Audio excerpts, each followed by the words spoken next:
They say a king's greatest enemy sits across the battlefield. They're wrong. His greatest enemy sleeps beside him, whispers love into his ear, and empties his treasury while he bleeds for a crown that's already hollow. Adrian Vale won a war and lost everything that mattered. And the woman he threw away? She didn't just survive. She became the one thing he could never be without her: whole. Stay with me until the very last word of this story. If it hits you the way I think it will, leave a like and drop your city in the comments. I want to know where my people are watching from tonight. The throne room smelled like wet stone and old blood. Not the fresh kind. Not the kind that still carried heat from a living body. This was the smell of something long dead, something that had soaked into the cracks between the marble tiles and would never wash out no matter how many servants scrubbed on their knees. 3 months of war had turned the grandest hall in the kingdom of Aldenmere into a butcher's yard dressed in silk banners. Adrian Vale stood at the far end of that hall with his hand braced against the doorframe, because his left leg had not stopped shaking since the ride back from the southern front. A piece of enemy iron was still buried somewhere beneath his kneecap. The field surgeon had told him they could dig it out, but there had been no time, but there was never any time. So the metal stayed, and his knee ground bone against foreign steel with every step, and Adrian had learned to walk through it the way he had learned to walk through everything else in his miserable, blood-soaked life, by pretending it did not exist. He was 31 years old. His hair, once black as riverstone, now carried threads of gray above both temples. His jaw was sharper than it had been a year ago because he had dropped weight during the siege, the kind of weight a man loses when he forgets to eat for days at a stretch and runs on nothing but adrenaline and fury. His eyes were the color of iron in winter light, and they moved across the destroyed throne room with the slow, gutted recognition of a man surveying the corpse of his own ambition. The stained glass windows on the eastern wall were shattered. Someone had thrown a battering ram through them during the final assault on the capital. Colored shards still littered the floor like the scales of some dead mythical creature. The oak table where his war council once sat had been split down the middle with an axe. Tapestries depicting the Vale dynasty hung in ribbons from their iron rods, slashed by swords that did not care about lineage or legacy. Captain Rowan Greaves appeared behind him. Rowan was the only officer Adrian had left who was not dead, defected, or drunk in a ditch somewhere between here and the southern border. He was a thick man, built like a barrel someone had hammered arms onto, with a beard that had not seen a blade in weeks, and eyes that had seen too much of everything. Rowan cleared his throat. "Your Majesty." Adrian did not turn around. "Don't call me that. It's your title, sir." "A title is a word people agree to respect." Adrian finally turned. His face was filthy. A smear of dried mud ran from his left cheekbone down to his jaw. "Look around, Rowan. Tell me what in this room suggests anyone still agrees." Rowan looked. He did not argue. The silence between them was thick with things neither man wanted to say out loud. Adrian limped towards the throne. It sat on a raised stone platform at the head of the room, carved from a single block of gray granite centuries ago by the first Vale king. It was supposed to be indestructible. It was supposed to outlast everything. But someone had taken a hammer to the left armrest, and a deep crack now ran through the seat from front to back, splitting the carved wolf emblem almost perfectly in half. Adrian lowered himself into it. The stone was ice cold, and it sent a shock through his spine. He gripped both armrests, one whole and one broken, and he sat there in the silence of his ruined kingdom like a man holding onto the edges of his own grave. "Where are we, Rowan?" "Numbers. Honest ones." Rowan pulled a folded piece of paper from inside his coat. It was stained with something brown. 1,100 soldiers still standing, give or take the ones who will desert by morning. Treasury is empty. I mean empty, Adrian. Not low. Not strained. There is nothing in the vault. The grain stores were burned during the siege. The northern villages are refusing to send supplies because half of them think you are already dead, and the other half wish you were. Adrian closed his eyes. And the southern lords? Lord Harlan declared independence 2 days ago. Lord Mercer followed him yesterday. Lord Ashworth has not declared anything yet, but his men pulled back to his territory, and he is not answering ravens. So the alliance is finished. It was finished the moment the capital fell, sir. We just did not have the honesty to say it out loud. Adrian opened his eyes and stared at the cracked ceiling above him. Rainwater had started leaking through a hole in the roof, dripping in a slow, maddening rhythm onto the stone floor 10 feet from the throne. "Where is she?" he said. Rowan's face changed. It was a subtle thing, a tightening around his mouth, a slight drop in his shoulders. But Adrian had known this man for 9 years, and he could read him the way a sailor reads weather. "Rowan." "Where is Seline?" Rowan exhaled through his nose. "Gone." The word landed like a fist. Adrian's grip on the armrest tightened until his knuckles turned white. "Gone where?" "She left 3 nights ago. Took a carriage, 4 personal guards, and—" Rowan paused, and the pause was louder than anything he had said so far. "And what?" "And the emergency reserves. The ones you kept sealed in the lower vault beneath the council chamber. The gold, the jewels, the foreign currency. All of it." She cleaned it out, and she was across the border before anyone thought to check. Adrian did not move. He did not blink. He sat perfectly still on that cracked throne while the information settled into his chest like a blade sliding between ribs. The rain dripped. The wind whistled through the shattered windows. Somewhere outside, a dog was barking at nothing. How much? Enough to fund a small army for 2 years. Enough to rebuild every village between here and the coast. Rowan's voice was flat, careful, the voice of a man delivering news he knew could get him killed. She did not rush. She planned it, had forged transit papers, bribed the border guards weeks in advance. This was not panic. This was strategy. Adrian's jaw clenched so hard that a muscle in his cheek began to twitch. He could feel something building behind his sternum, something vast and black and old, something that was not quite rage and not quite grief, but some unholy marriage of both that he had no name for and no defense against. "She told me she loved me," he said. His voice was barely above a whisper. "She stood in this room, in front of the council, in front of the generals, and she told me she would die before she let this kingdom fall." Rowan said nothing. There was nothing to say. The truth was sitting in the room with them like a third person, ugly and patient and impossible to ignore. Adrian's mind was doing something dangerous. It was reaching backward, pulling up memories he had spent months burying under the weight of war and ambition and the particular kind of willful blindness that only powerful men are capable of. He was thinking about Seline's hands on his shoulders the night before the final battle, her voice in his ear, her promises wrapped in silk and delivered with the kind of conviction that made a man believe his own lies. But underneath that, deeper, in a place he had walled off with bricks made of pride and shame and cowardice, another face was surfacing. A face he had not allowed himself to think about in almost a year. Pale skin and dark eyes and a mouth that rarely smiled but when it did could stop a room cold. Hair the color of autumn leaves, always slightly windblown because she spent more time walking the gardens and village roads than sitting in parlors. Hands that were never idle, always mending, always building, always reaching for something that needed fixing. Evelina. He said the name out loud before he could stop himself, and the sound of it in the empty throne room hit him like a physical blow. Rowan looked at him sharply, but said nothing. Evelina Ashford had been his Luna, bonded, chosen, the woman the old laws said was his equal in all things, his partner in rule, his anchor when the storms came. She had been quiet where Seline was loud, steady where Seline was dazzling, honest where Seline was polished. She had warned him about the Southern Rebellion 6 months before it started. She had warned him about Lord Harlan's treachery. She had warned him about Seline. And Adrian, drunk on power and blinded by a woman who knew exactly how to make him feel like a god, had done the one thing a king should never do. He had ignored the only person in the room who was telling the truth. Not just ignored, he had humiliated her. The memory hit him now with the force of a battering ram.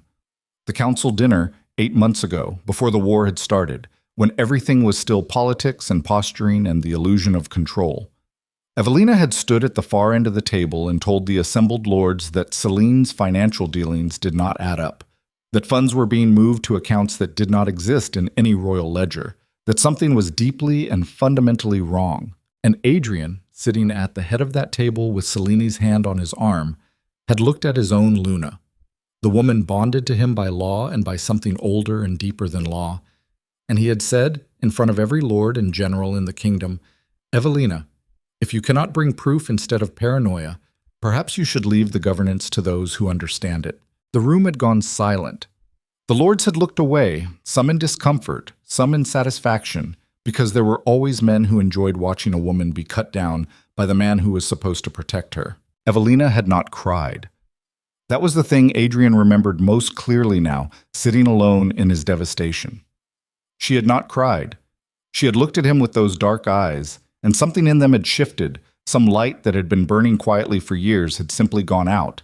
And she had said, very calmly, "I hope you remember this moment, Adrian, because one day you will wish you had listened." Then she had turned and walked out of that room, and Adrian had let her go. He had let her walk through those doors and down the marble corridor and out of his life, and he had turned back to the table and continued the meeting as if the most important person in the room had not just left it forever. Seline had leaned close to him after that dinner and whispered, "You did the right thing. She has always been jealous of us." And Adrian had believed her, because believing her was easy, and the truth was not. He pressed his palms against his eyes now, sitting on the broken throne, and he made a sound that was not a word. It came from somewhere below his chest, from somewhere in the basement of his body, where all the things he refused to feel had been piling up like cordwood for years, and it was the sound of a man finally beginning to understand the full scope of what he had done. Rowan shifted his weight. "Sir, find her." Rowan blinked. "Who? Seline?" "No." Adrian dropped his hands. His eyes were red but dry. "Evelina. Find Evelina."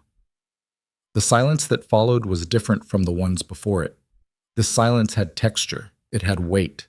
"Adrian," Rowan said carefully, dropping the title because the moment demanded it. "She's been gone for 7 months. She left the capital the week after you dismissed her from council. No one has seen her. No one knows where she went. She did not take guards. She did not take servants. She walked out of the palace gates with one bag and disappeared. Then look harder. We have been looking. There are rumors, fragments. Some say she went north. Some say she crossed into the free territories. But we have been fighting a war and tracking one woman who does not want to be found. She is not one woman." Adrian's voice cracked on the words, and the crack exposed something raw underneath, something that had been festering. "She is the Luna of Aldenmere. She is my—" He stopped. His jaw worked. "She was my responsibility. And I failed her. I failed her in ways I cannot even count, and I need— He could not finish the sentence. He did not know what he needed. To apologize? To beg? To simply see her face one more time so he could know she was alive, so he could know that the worst thing he ever did had not destroyed the best person he ever knew? Rowan watched him with the careful, steady gaze of a man who had waited a long time for this particular collapse. He had served Adrian for nearly a decade. He had watched the young king transform from a promising leader into a man so consumed by ambition and seduction that he could not see the ground crumbling beneath his own feet. He had watched Seline wrap herself around the throne like ivy around a dying tree, and he had watched Evelina stand in the shadows with her warnings and her quiet dignity and her unbreakable refusal to pretend that everything was fine when it was not. Rowan had never said any of this out loud because he valued his position and his head, but he had thought it every single day for the last 2 years, and there was a very small, very human part of him that felt something close to grim satisfaction watching Adrian finally choke on the consequences of his own arrogance. But satisfaction was a luxury neither of them could afford right now. "I will send scouts," Rowan said, "north and east." Quietly. "But Adrian, the kingdom is falling apart. The people are starving. The lords are circling like wolves. Seline took everything we had left. If we do not act in the next 48 hours, there will not be a kingdom for anyone to come back to." Adrian stared at the cracked wolf emblem on the armrest beneath his hand. The wolf had been the symbol of the Vale dynasty for 300 years. It was supposed to represent strength, loyalty, the bond between ruler and realm. Now it was split down the middle, and Adrian thought that was probably the most honest thing in the entire palace. "Then we act," he said. "We call what allies we have left. We open the armory. We ration what food remains, and we send word to every village in Aldenmere that the crown still stands. And if they do not believe it, then I ride out myself and I prove it to them." Rowan studied him for a long moment. "You can barely walk. I can sit a horse. Your Majesty, I said do not call me that." Adrian stood. The pain in his knee was blinding. a white-hot lance that shot from his kneecap to his hip, but he stood through it, and he did not let his face change. "Call me Adrian. Call me a fool. Call me whatever you need to call me, but do not give me a title I have not earned." He limped past Rowan toward the corridor. The torches were burning low, casting long, unsteady shadows on the stone walls. Everything smelled like smoke and damp, and the particular bitter tang of a building that had been through siege. He made it 30 steps before his knee buckled. It happened fast, the way all collapses happen. One moment he was walking, and the next moment the joint simply refused to hold his weight, and he went down hard onto the cold stone floor, catching himself on his hands, but too late to stop his damaged knee from slamming against the ground. The pain was so total, so absolute, that for a full 3 seconds he could not breathe. His vision whited out. Sound disappeared. The world reduced itself to a single screaming point of agony in his left leg. And Adrian Vale, king of Aldenmere, conqueror of the southern front, slayer of Lord Draven's champions, lay on the floor of his own palace corridor like a broken animal and could not get up. Rowan was beside him in an instant, hands under his arms, hauling him upright. "Easy, easy. I have you." Adrian's breath came in short, ragged bursts through clenched teeth. Sweat had broken out across his forehead and the back of his neck. He could feel the iron fragment shifting beneath his kneecap, grinding against cartilage, and the sensation was so viscerally wrong that his stomach heaved. "Get the surgeon," he gasped. "Tonight, get this thing out of my leg tonight. You need rest first. I will rest when I am dead." Adrian gripped Rowan's shoulder and pulled himself upright, swaying, his face the color of old parchment. "Get the surgeon, then send the scouts. Then gather whatever officers we have left in the war room at dawn." He paused, breathing hard. And Rowan, "Sir, when you send the scouts north, tell them to ask about a woman with red hair and dark eyes who heals people.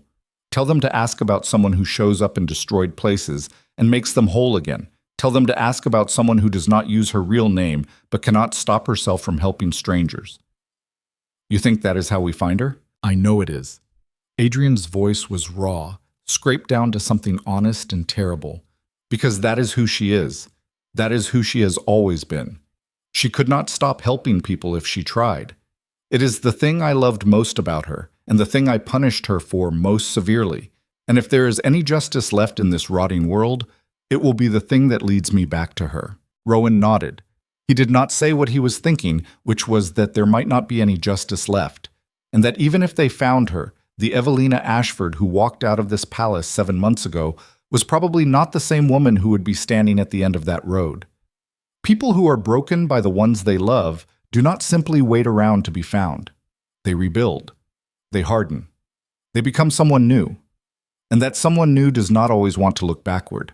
But Rowan kept his mouth shut and helped his king limp down the corridor, and the torches guttered behind them as if the palace itself was losing the will to stay lit. The surgery happened at midnight in a cold room below the kitchens that had been converted into a field hospital during the siege.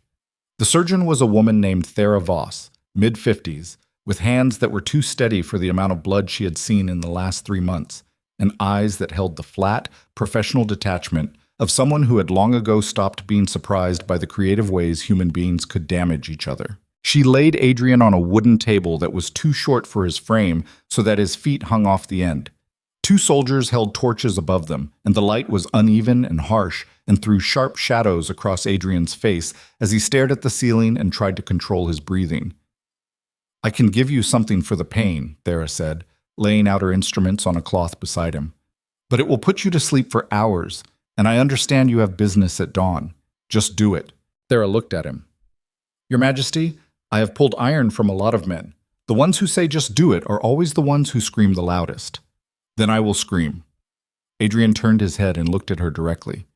"But I will be awake when you are finished, and I will walk out of this room on my own legs. Do it." Thera held his gaze for a moment, then nodded. She rolled up her sleeves, revealing forearms corded with muscle and scarred from years of work.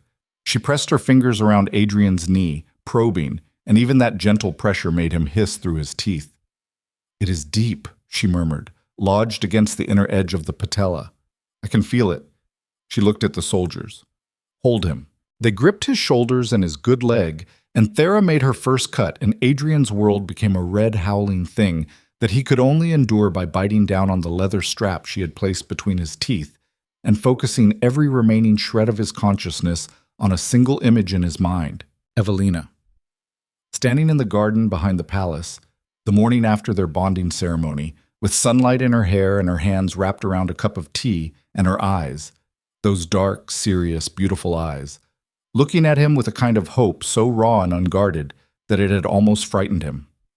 She had said to him that morning, "I know this is not the life you imagined. I know I am not the choice you would have made. But I am here, Adrian. I am here and I will not leave."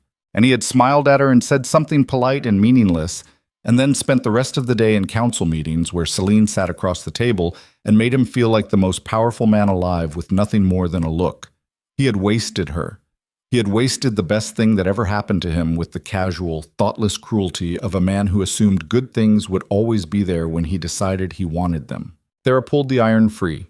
It came out with a wet, sucking sound that Adrian felt in his bones, and the pain peaked so high that his vision went black for a full second before crashing back to the torch-lit room.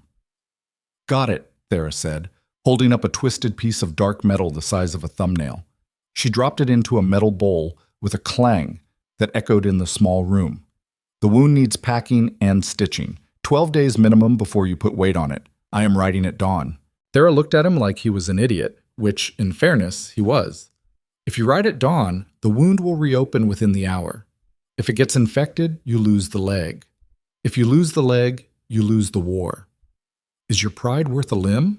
Adrian lay there panting, covered in sweat, with blood running down his left leg and pooling on the table beneath him. The torchlight made his iron-gray eyes look almost silver, and for a moment he looked less like a king and more like a wounded wolf backed into a corner, all teeth and desperation and the absolute refusal to lie down and die. "Give me 3 days," he said. "Stitch it, pack it, brace it. I will take 3 days. Then I ride." Thera sewed him up in silence. When she finished, she wrapped the knee in heavy linen and secured it with a wooden brace that ran from mid-thigh to mid-shin. Adrian sat up slowly, swung his legs off the table, and placed his feet on the floor.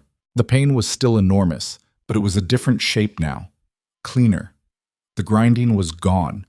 The foreign object that had been tearing him apart from the inside was sitting in a bowl on the table, small and insignificant and utterly disproportionate to the damage it had caused. He thought about that for longer than he should have. 3 days, Thera repeated, pointing at him with a bloody instrument. 3 days, or I will have Rowan tie you to a bed. Adrian almost smiled. It was a ghost of a thing, barely a twitch at the corner of his mouth, but it was there. "Thank you, Thera." She grunted and turned back to her instruments, and Adrian limped out of the room with his brace clicking against the stone floor and his mind already churning through the wreckage of his kingdom, sorting rubble into piles, trying to find anything worth salvaging. He did not sleep that night. He sat in his chambers, which had been ransacked during the siege and only partially restored, and he went through every document, every ledger, every report that remained in the palace. The picture they painted was devastating. Seline had not just stolen the emergency reserves. She had been siphoning funds for months, redirecting tax revenues, falsifying trade reports, building a financial escape route so thorough and so well disguised that it would have made a master forger weep with admiration. And she had done all of it while sleeping beside him, while whispering strategy in his ear, while sitting in councils and smiling that devastating smile and making every man in the room feel like he was the only one she was really talking to. He found one document that nearly broke him, a letter written in Evelina's handwriting, dated 5 months before she left. It had been addressed to him but never delivered. He found it wedged behind a drawer in the desk that Seline had used as her personal workspace. "Adrian," the letter read, "I know you will not listen to this because you have not listened to anything I have said in a very long time, but I'm writing it anyway because I need you to know that I tried. The accounts do not balance. The Southern trade revenues are 60% lower than what Seline reports to council, but the expenditure records show full allocation. The money is going somewhere, Adrian. It is disappearing, and I can show you exactly where if you would give me 1 hour. 1 hour is all I am asking for. Not as your Luna, not as your wife, just as someone who does not want to watch everything you built fall apart because you trusted the wrong person. I am not jealous. I am not bitter. I am terrified for you and for this kingdom, and I do not know how to make you hear me when you have decided I have nothing worth hearing. Evelina. Adrian read the letter 3 times. Then he folded it carefully and placed it in the inside pocket of his coat, close to his chest. And he sat in the guttering candlelight of his ransacked chambers, and he breathed through a grief so enormous that it filled every corner of the room and left no space for anything else. She had tried to save him. She had tried and tried and tried, and he had shut her out every single time, because a beautiful woman with a sharper smile and a better understanding of male ego had made it so easy to believe that loyalty was boring and ambition was love. The candle burned down to nothing. Dawn came gray and cold and merciless through the broken windows. And Adrian sat exactly where he had been all night, with the letter against his chest and the ruins of his kingdom spread across the desk in front of him.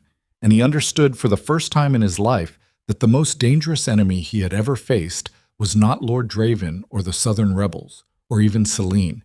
It was himself. It had always been himself. He heard boots in this corridor.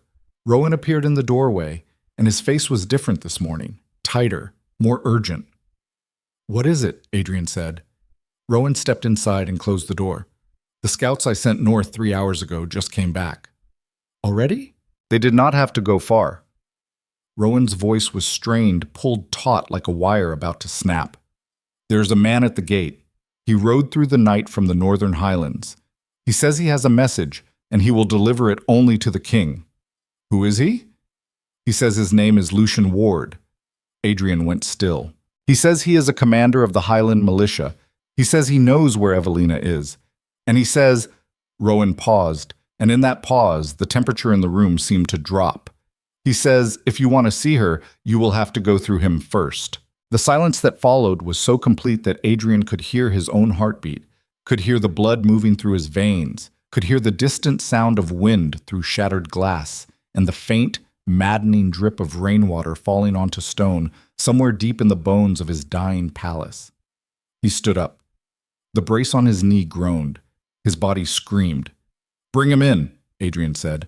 And somewhere, far to the north, in a place Adrian could not yet see or reach or imagine, Evelina Ashford opened her eyes to a cold mountain dawn and placed her hand against the swell of her stomach, where a new heartbeat, small, fierce, and secret, was just beginning to make itself known. The door opened and Lucian Ward walked into the throne room like a man who had never once in his life asked permission to enter anywhere. He was tall. That was the first thing Adrian noticed, and he hated himself for noticing it because it was such a small, petty thing to care about when his kingdom was collapsing around him, but the animal part of his brain cataloged it instantly and filed it under threat. Lucian Ward was tall, broad across the shoulders, narrow at the waist, built the way men are built when their muscles come from actual labor instead of tournament training. His skin was weathered dark from years in the Highland sun and wind. His hair was the color of damp sand, cut short and practical. And his jaw carried a scar that ran from just below his left ear to the corner of his mouth, a white line against brown skin that gave his face a permanent look of having survived something that should have killed him. But it was his eyes that stopped Adrian cold. They were green, not the soft, decorative green of palace gardens, but the hard, flat green of deep water over stone, the kind of green that did not invite and did not warm and did not give a single damn whether you found it beautiful or not. Those eyes swept the ruined throne room with a soldier's efficiency, cataloging exits, measuring distances, counting the guards Rowan had posted along the walls, and then they settled on Adrian with the focused, unhurried weight of a man who had already decided exactly how this conversation was going to go. Lucian did not bow. Adrian felt the absence of that bow in his sternum like a missing heartbeat. Every person who had entered this room for 300 years had bent at the waist before addressing the throne. Servants, lords, generals, ambassadors, enemies who had been dragged here in chains, all of them had bowed, because that was what the room demanded, what the throne compelled, what the weight of the Vale dynasty required. Lucian Ward stood straight as a pike and looked Adrian in the eye, and the silence between them filled with something that was older than politics and more dangerous than war. Rowan stepped forward.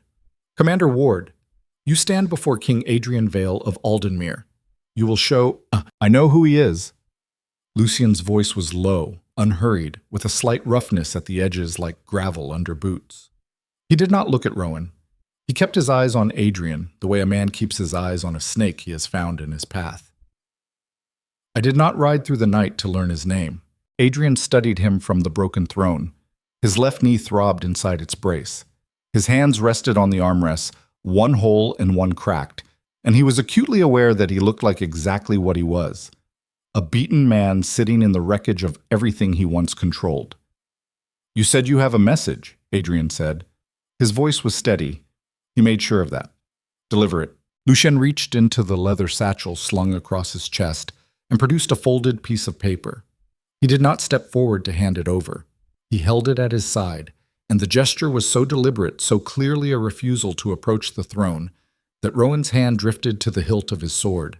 "Before I give you this," Lucian said, "I need you to understand something. I did not come here as your subject. I do not recognize your authority over the Northern Highlands. I came because she asked me to, and she is the only authority I answer to." The words she landed in the room like a dropped blade. Adrian's pulse spiked. He felt it in his throat, in the veins at his temples, in the hot electric rush of blood through his damaged body. She, Evelina. This man had just walked into his throne room and said "she" in a voice that carried ownership, and every territorial instinct Adrian possessed fired at once like a volley of arrows hitting the same target. He leaned forward on the throne. His knee screamed. He did not care. "You are talking about my Luna." Something changed in Lucien's face. It was not anger exactly.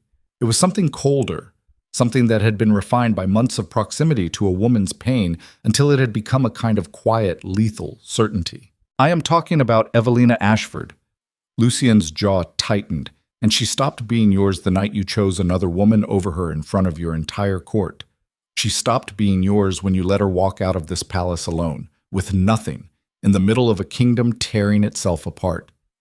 She stopped being yours 7 months ago, and the fact that you are only now saying her name tells me everything I need to know about what kind of man sits on that throne." The guards along the walls shifted. Rowan's knuckles were white on his sword hilt. The air in the room had become something you could chew on, thick and volatile and waiting for a spark. Adrian's chest was doing something he could not control. It was tightening, constricting, as if the bones of his ribcage were slowly closing around his lungs. He recognized what was happening because it had been happening in smaller, quieter ways for weeks now. Every time he thought about Evelina, every time her face surfaced in the dark water of his memory. It was grief, and it was shame, and it was the particular agony of hearing another man speak about the woman you destroyed with more tenderness and more right than you ever possessed yourself. But there was something else there too, something hotter, something that lived in the base of his spine and the hinges of his jaw. It was the instinct that said, "This is mine," that roared against the simple biological reality of another male standing in his territory claiming what belonged to him. Adrian knew this instinct was irrational.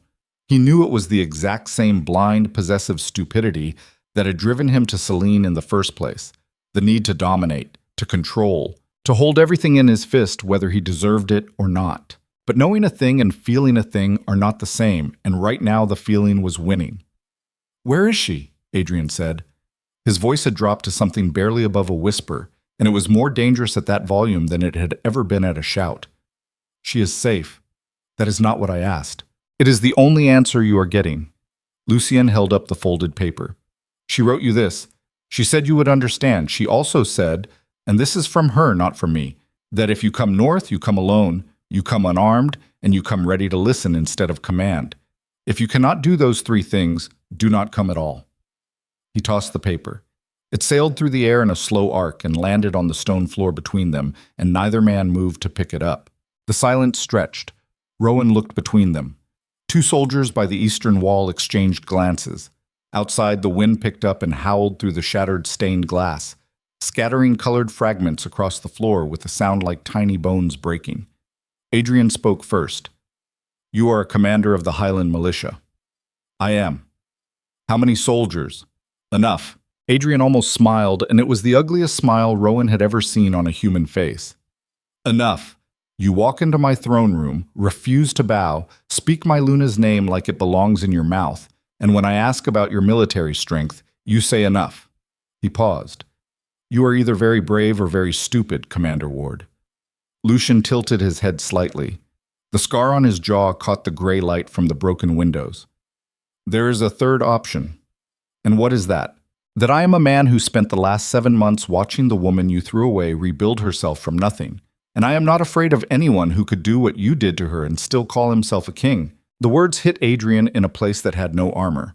He sat back on the throne as if he had been physically pushed, and for a long, terrible moment his face was completely naked. No pride, no authority, no performance.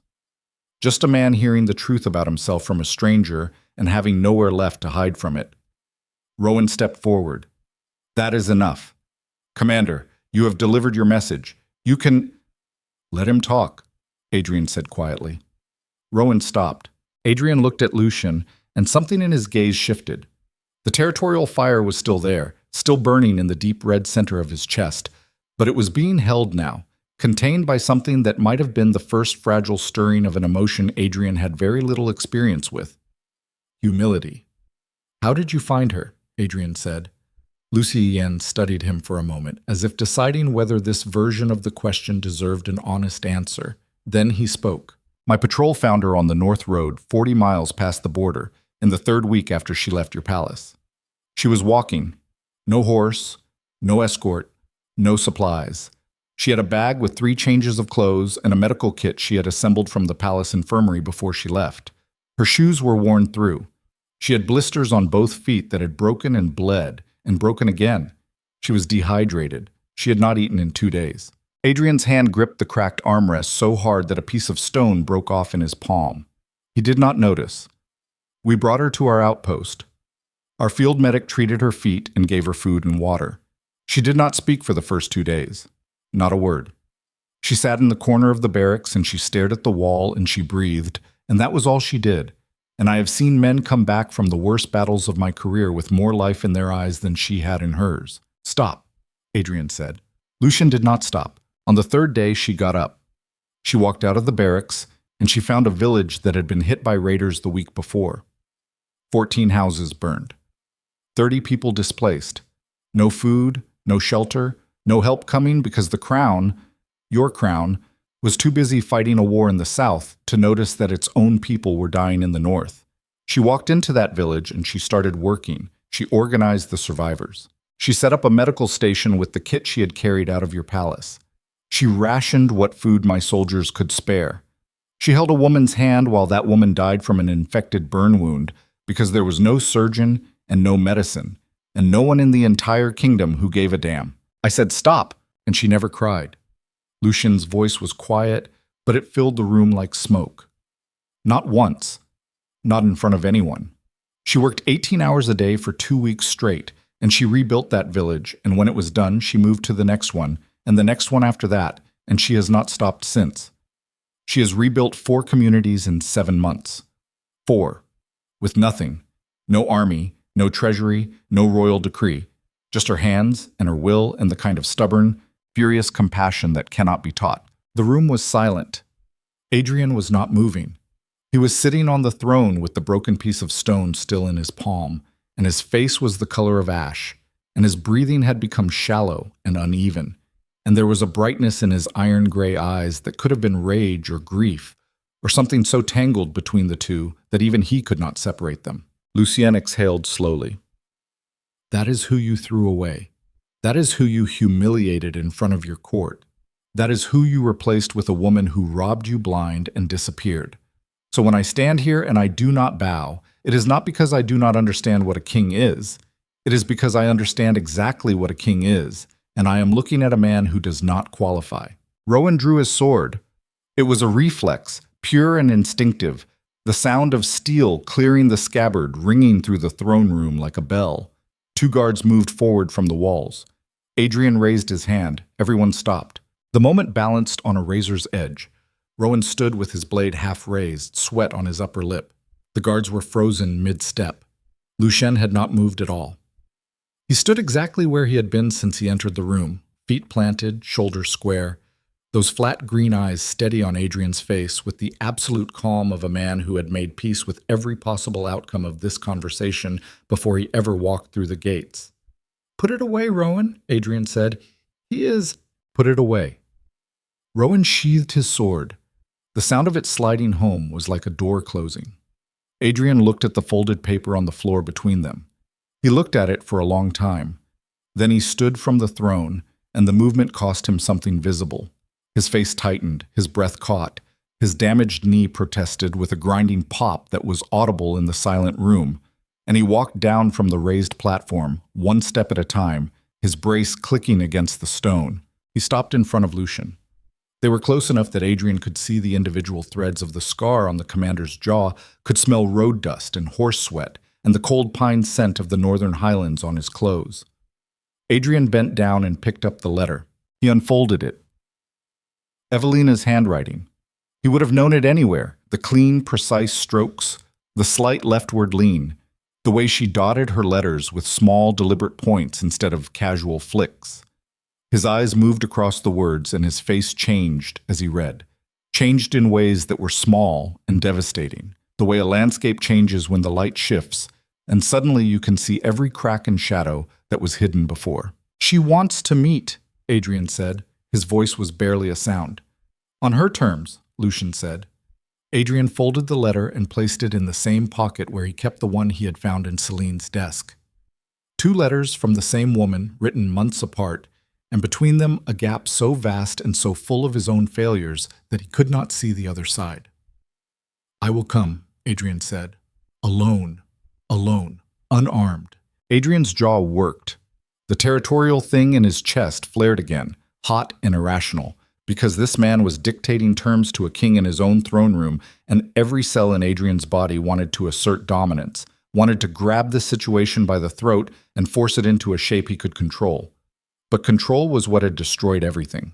Control was the lie he had told himself while Seline emptied his treasury and Evelina walked barefoot into the wilderness with bleeding feet and a broken heart. "Unarmed," Adrian said. "Good." Lucian stepped back. "One step, precise and final. I will wait for you at the northern pass in 4 days. If you are not there by sundown on the 4th day, the offer is withdrawn and she does not ask again." He turned to leave. "Commander." Lucian stopped but did not turn around. Adrian stared at the back of this man's head and fought the hardest battle of his life. Harder than the southern front, harder than the siege, harder than lying on a table while a surgeon dug iron from his knee. He fought the part of himself that wanted to ask the question that was burning a hole through his chest, the question that had nothing to do with kingdoms or alliances or strategy, and everything to do with the raw, savage, ungovernable fact that another man had been there for his woman when he was not. He lost the battle. "Are you in love with her?" Adrian said. Lucian turned his head. Not all the way. Just enough that Adrian could see the edge of his jaw and the line of his scar, and one green eye looking back at him with something that was not cruelty and not pity, but was somehow worse than both. "That is not your question to ask," Lucian said. "Not anymore." Then he walked out of the throne room, and his boots on the stone floor sounded like a countdown, and Adrian stood alone in the middle of that ruined hall with 2 letters pressed against his heart, and the sickening absolute certainty that the answer to his question was yes. Rowan materialized beside him. His face was tight with controlled fury. "You cannot seriously be considering this." "I am not considering it. I am doing it." "Adrian, this is a trap. A man we have never met walks in here, insults you to your face, refuses to disclose his military strength, and invites you to ride alone and unarmed into territory you do not control. This is how kings die." "Maybe." Adrian turned and limped toward the corridor. "Maybe this is how kings die. But doing nothing is how kingdoms die. And I have already proven that I am excellent at doing nothing when it matters." He made it to the corridor before Rowan caught his arm. "Listen to me." Rowan's grip was hard, and his voice was low and urgent. "I have followed you through 9 years and 3 wars and every stupid decision you have ever made, and I have never once asked you to stop. I am asking you now. Not as your captain, as your friend. Do not ride into that pass alone." Adrian looked at the hand on his arm. Then he looked at Rowan's face, at the genuine fear there, the weathered, scarred, stubborn concern of a man who had bled beside him on more battlefields than either of them could count. "Rowan, if Evelina wanted me dead, she would not have sent a letter. She would have sent nothing. She would have let me sit on this broken throne and rot, and she would have been right to do it.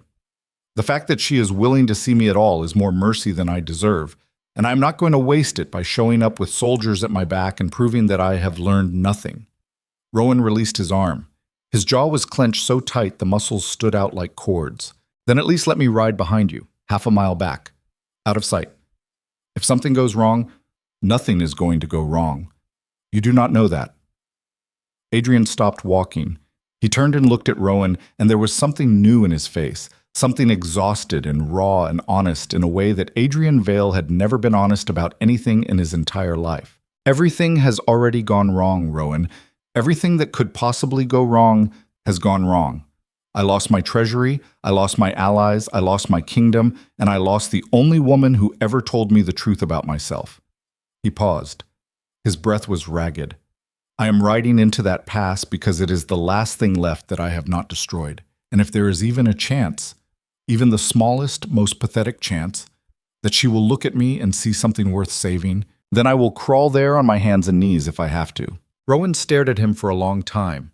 Then he nodded, once, short and sharp, and he turned and walked toward the barracks without another word.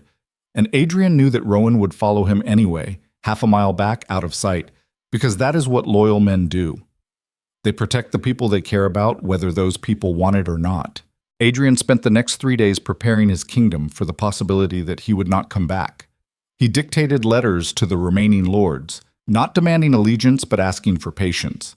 He signed orders transferring emergency military authority to Rowan. He walked the streets of the capital, which was something no Vale king had done in living memory, and he saw his kingdom the way Evelina must have seen it before she left. The collapsed buildings, the hungry faces, the children playing in rubble because there was nowhere else to play. He stopped in front of a bakery that had been gutted during the siege. An old woman was sitting on the remains of the front step, sorting through broken bricks with slow, arthritic hands. "What are you doing?" Adrian asked. She looked up at him. She did not recognize him. His crown was locked away, his royal clothing long since traded for practical riding gear, and the man standing before her looked less like a king and more like a soldier who had been through something terrible and come out the other side leaner and quieter and fundamentally changed. "Rebuilding," she said. "What does it look like?" Adrian looked at the pile of bricks. Half of them were cracked. The mortar was gone. There was no frame, no tools, no foundation left. "With these," he said. The old woman squinted at him. "You wait for someone else to bring you better bricks. You die waiting. You use what you got. You make it work." She picked up a cracked brick and set it carefully beside another one. That is how things get built. Not by people with perfect materials, by people who refuse to sit still. Adrian stood there on the broken street with his brace clicking and his knee aching and the cold wind cutting through his coat, and he heard Evelina in that old woman's words as clearly as if she were standing beside him. That was who Evelina had always been. The person who refused to sit still. The person who picked up broken things and made them work. She had tried to do that with his kingdom. She had tried to do that with him. And he had told her, in front of everyone who mattered, that her efforts were not welcome. He helped the old woman sort bricks for an hour. His knees screamed, his stitches pulled, sweat ran down his back despite the cold. And when he finally straightened up and looked at the small, pathetic row of salvaged bricks they had assembled together, it was the most honest work he had done since he took the crown. On the morning of the 4th day, Adrian rode north. He rode alone on a gray horse that had survived the war, with the same grim endurance as its rider. The brace on his knee made mounting awkward and painful, and the first hour of riding was an exercise in pure, jaw-clenching stubbornness as the motion of the horse jarred his wound with every stride. He carried no weapon. He carried no banner. He wore no crown and no insignia, and nothing that identified him as anything other than a man on a horse riding toward something that terrified him more than any battlefield ever had. The road north wound through the wreckage of his kingdom. He passed villages that had been burned and abandoned. He passed fields that had been trampled by cavalry charges and never replanted.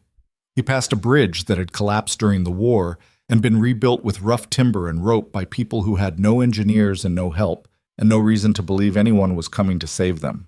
At every ruined village, he slowed his horse and looked. Really looked. Not the way a king surveys his territory, calculating value and strategic position, But the way a man looks at damage, he knows he caused. He saw the scorch marks on stone walls. He saw the empty market squares. He saw the shallow graves by the roadside, marked with nothing but stacked stones because there had been no one left to carve proper markers. This was what Evelina had walked through, alone, on bleeding feet, with nothing but a medical kit and whatever was left of her shattered heart. She had walked through this devastation, and instead of collapsing under the weight of it, she had started fixing it. Adrian rode through the second day and into the night. He stopped only when the horse needed rest and he could not trust his own balance in the saddle anymore. He slept on the ground beside the road wrapped in a single blanket, staring at stars he had not bothered to look at in years, and he thought about things he had spent his entire adult life avoiding. He thought about the morning of his bonding ceremony with Evelina. He had been 24. She had been 22. The ceremony had been arranged by their families for political advantage. The Vales needed the Ashford territory, and the Ashfords needed royal protection, and neither Adrian nor Evelina had been consulted about whether they wanted to spend their lives together. But Evelina had tried. That was the thing that gutted him now, lying on the cold ground with his ruined knee and his empty kingdom. She had tried so hard. She had learned the names of every servant in the palace. She had studied trade policy and military logistics and agricultural planning. She had sat in council meetings and taken notes and asked questions that were smarter than anything the lords were saying. She had reached for him again and again, in quiet moments, in private, with a kind of determined, hopeful vulnerability that should have moved any man with a beating heart. And Adrian had let Seline pull him away every single time, because Seline was fire and Evelina was warmth, and a young, arrogant king could not tell the difference between something that burned him and something that sustained him. He reached the northern pass on the evening of the fourth day. The highlands rose around him like the walls of a cathedral built by something older and more patient than human hands. The air was thin and cold and tasted like pine and stone and the faint mineral tang of distant snow. The road narrowed to a single track between two granite ridges, and at the mouth of that track, sitting on a boulder with his arms resting on his knees, was Lucian Ward. The commander looked different in his own territory, more settled, more dangerous. He rose when he saw Adrian approach, and his green eyes took in the lone rider, the weaponless belt, the brace on the knee, and something in his posture shifted from defensive alertness to a kind of grudging acknowledgment. "You came alone," Lucian said. "I said I would." Lucian studied him for a moment. Then he nodded and turned toward the narrow track. "Follow me. The path is rough. Your horse will manage if you keep her steady." They rode in silence through the pass, and the granite walls rose higher on either side until the sky was just a narrow strip of darkening blue above them. The sound of the horse's hooves on stone echoed in the confined space, and Adrian could hear water running somewhere beneath them, an underground stream carving its patient way through the mountain. They emerged on the other side into a valley that stopped Adrian's breath. It was small, sheltered on three sides by mountain ridges, with a river running through its center that caught the last of the sunset and turned it to liquid copper. There were houses here, simple but sturdy structures of stone and timber, arranged around a central square. Smoke rose from chimneys, lanterns were being lit in windows.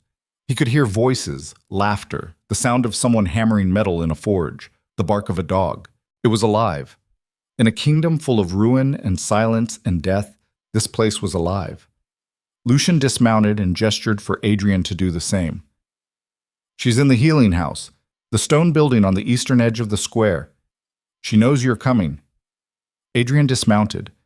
The impact of landing sent a bolt of pain through his knee that made his vision pulse. But he steadied himself against the horse's flank and breathed through it. He looked at the stone building across the square. Warm light spilled from its windows. The door was open. And standing in that doorway, backlit by firelight, was a silhouette he would have known from 1,000 miles away. Slender. Still. Hair that caught the last light and held it like dying embers. His heart stopped. Not metaphorically, not poetically. His actual heart skipped a beat, stuttered, then slammed back to life with a force that rocked him on his feet. His mouth went dry. His hands began to shake. Every thought in his head evaporated and was replaced by a single, devastating recognition. She was there. She was real. She was alive and standing 50 feet away from him in a place she had built from nothing while he sat on a broken throne and felt sorry for himself. Adrian took a step forward. Lucien's hand closed around his arm, hard, not violent, just immovable. Adrian turned his head. Lucien's face was very close, and those green eyes were burning with something that was not anger, but was just as hot. "Listen to me carefully," Lucian said, and his voice was barely above a whisper. "She agreed to see you because she believes people deserve the chance to face the consequences of what they have done. Not because she misses you, not because she needs you, not because she has been waiting for you to come to your senses. She has nightmares, Adrian. She wakes up screaming your name, and it is not because she wants you there. It is because in her dreams, you are still the man who stood in front of a room full of people and told her she was not enough." Lucian released his arm. "So when you walk through that door, you walk in knowing that you did this. You own every second of what you are about to feel. And if you hurt her again, by word, by look, by the tone of your voice, I will not need a weapon to end you. Are we clear?" Adrian looked at him. Two men standing in the mountain dusk, one who had destroyed something precious, and one who had picked up the pieces. And between them, the kind of understanding that does not require words because it lives in the body, in the blood, in the ancient wiring that connects the chest to the fist. "We are clear," Adrian said. He turned and walked toward the healing house. 50 feet, 40, 30. Each step took longer than the one before because the closer he got, the more detail he could see. And every detail was a knife. She was thinner than he remembered. Her hair was longer, pulled back in a simple braid that hung over one shoulder. She was wearing rough Highland clothing, wool and leather, nothing like the silk she had worn at court. Her hands were at her sides, and they were not the soft, pale hands of a queen. They were calloused and work-roughened, with short nails and small scars on the knuckles. The hands of a woman who had been building things with them every single day. And her face. Her face was the thing that almost dropped him to his knees right there in the square. It was the same face, the same dark eyes, the same high cheekbones, the same mouth that rarely smiled. But something fundamental had changed in the architecture beneath those features. Some internal restructuring that had shifted everything just enough to make her look like a different person. The softness was gone. The hope was gone. The quiet, determined vulnerability that had once made her reach for him across council tables and through closed doors and across all the distances he kept putting between them, that was gone. What remained was something harder, something forged in the particular furnace of being broken by someone you loved and choosing to rebuild yourself without them. She looked like a woman who had walked through fire and come out the other side, not unburned but unsurprised, as if she had always suspected the flames were coming and had simply been waiting to prove she could survive them. She looked at him from the doorway, and her face did not change. No shock, no tears, no anger, nothing. And that nothing was worse than anything Adrian had ever faced on a battlefield. Because rage he could answer, and grief he could hold, and hatred he could fight.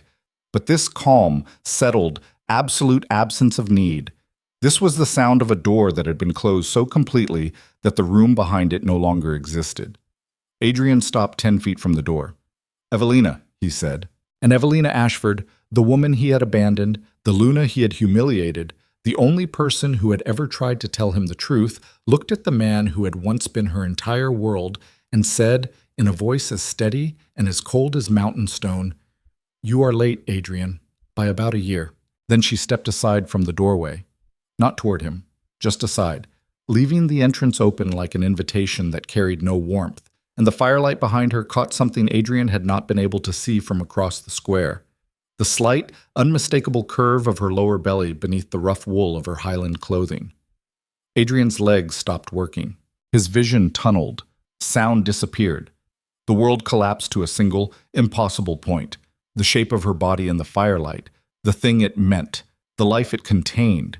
And the ground beneath his feet might as well have opened up and swallowed him whole, because in that moment Adrian Vale understood with total annihilating clarity that Evelina had not just left him. She had taken the future with her, and he had no idea whose future it was. Adrian did not know how long he stood there. Time had become unreliable, stretching and collapsing like a lung that could not decide whether to breathe in or out. The firelight from the healing house doorway painted Evelina in warm amber and threw her shadow long across the stone square behind her, and that shadow touched Adrian's boots like a ghost reaching for something it could no longer hold. The curve of her belly, the impossible, devastating geometry of new life pressing against rough wool. His mind was doing arithmetic it did not want to do. 7 months since she left the palace. 7 months since she walked out of those gates with one bag and bleeding feet. The math could go either way, and both directions led to places that would destroy him differently. If the child was his, then he had driven a pregnant woman into the wilderness alone. If the child was not his, then she had found someone worthy of what he had thrown away, and the replacement had happened with a speed that told him exactly how little she had left to mourn. Either answer was a blade. He just did not know which edge he was standing on. Evelina watched him from the doorway with those dark, steady eyes, and she saw the exact moment his gaze dropped to her stomach, and she saw the exact moment his brain caught up to what his eyes were telling him, and she did not flinch. She did not cover herself or turn away or offer explanation. She stood in that doorway like a woman who had long ago stopped arranging herself around the reactions of the man in front of her. "Come inside," she said. "You look like you are about to fall over." Adrian's legs obeyed before his mind could form a coherent objection. He walked through the doorway into the healing house, and the warmth hit him like a wall. After 4 days of cold roads and colder ground, and the particular chill that lives inside a man who is riding toward something he knows he does not deserve, the simple heat of a well-fed fire in a closed room was almost overwhelming. The healing house was a single large room with stone walls and a timber ceiling. There were 6 cots along the far wall, 2 of them occupied by sleeping figures. Shelves lined the near wall, stacked with jars and bottles and bundled herbs and rolled bandages. Everything was organized with a precision that Adrian recognized immediately because it was the same precision Evelina had brought to every task she had ever touched, the same meticulous, stubborn insistence on order that had once made him dismiss her as rigid. She had not been rigid. She had been prepared. There was a difference he had not possessed the intelligence to see. Evelina moved to a wooden table in the center of the room and lowered herself into a chair with the careful, deliberate motion of a woman whose center of gravity had shifted in ways she was still adjusting to. She gestured to the chair across from her. "Sit down before your knee gives out. I can hear the brace grinding from here." Adrian sat. The chair was hard and simple and exactly the right height, and when his weight settled and his knees straightened, the relief was so immediate that his breath left him in a long, shuddering exhale that he could not control and did not try to. They sat across from each other at the wooden table in the warm room, with the fire crackling and the 2 sleeping patients breathing softly on their cots and the mountain dark pressing against the windows. And the distance between them was 3 feet of scarred oak and approximately 1 million miles of everything Adrian had done wrong. He looked at her. Really looked. The way he should have looked at her every single day of their bonding and never once did. The firelight moved across her face and showed him things he had been too blind and too selfish and too consumed by Celine's manufactured brilliance to notice when he had the chance. She was beautiful. Not the way Seline was beautiful, not the way a weapon is beautiful when the light catches its edge, but the way a landscape is beautiful after a storm, stripped down to its essential features, everything unnecessary washed away. Her cheekbones were sharper than he remembered. The skin beneath her eyes was thin and bruised with exhaustion. There were new lines at the corners of her mouth, fine creases that spoke of months of clenching her jaw against pain she refused to vocalize. But her eyes, those dark, serious, unflinching eyes, they were the same and they were completely different. The same color, the same shape, the same direct way of looking at a thing without decoration or excuse. But the quality of the gaze had changed. Before, when she looked at him, there had always been a question in it, a searching, a hope, is there still something here that had made her vulnerable and that he had exploited without ever consciously deciding to exploit it? That question was gone, replaced by a settled, quiet certainty that needed nothing from him and expected less. "You look terrible," she said. "I know. Your knee is worse than they told you. How do you know what they told me?" "Because I know military surgeons. They always understate the damage because they need you functional." She tilted her head slightly. "You rode 4 days on it. The wound has reopened. I can see the blood through your trousers." Adrian looked down. She was right. A dark stain had spread across the fabric below his left knee, slow and steady. The kind of bleeding that was not dramatic enough to alarm but persistent enough to drain. It is fine. It is not fine.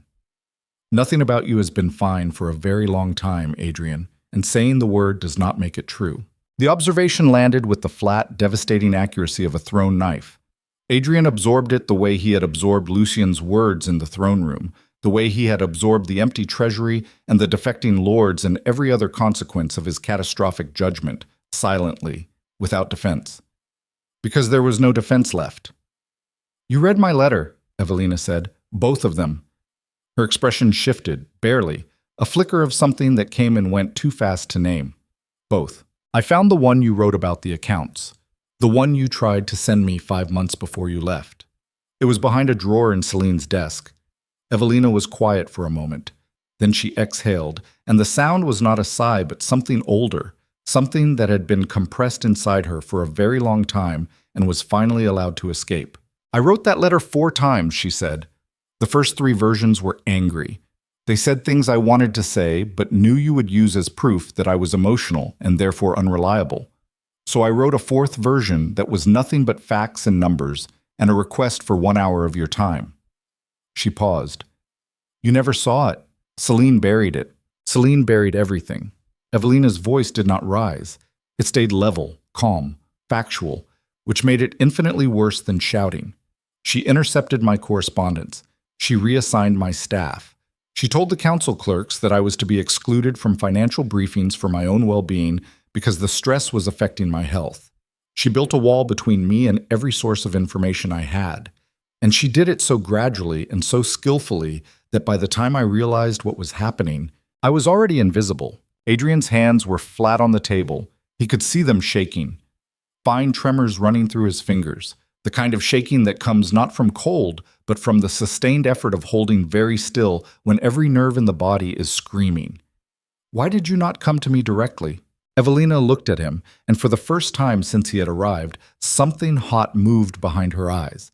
Something that was not calm and not settled and not indifferent, but was instead the molten core of a fury so old and so deep that she had learned to live on top of it the way people learn to live on top of active volcanoes, knowing the eruption is inevitable, but choosing each day to plant gardens anyway. "I did come to you directly," she said.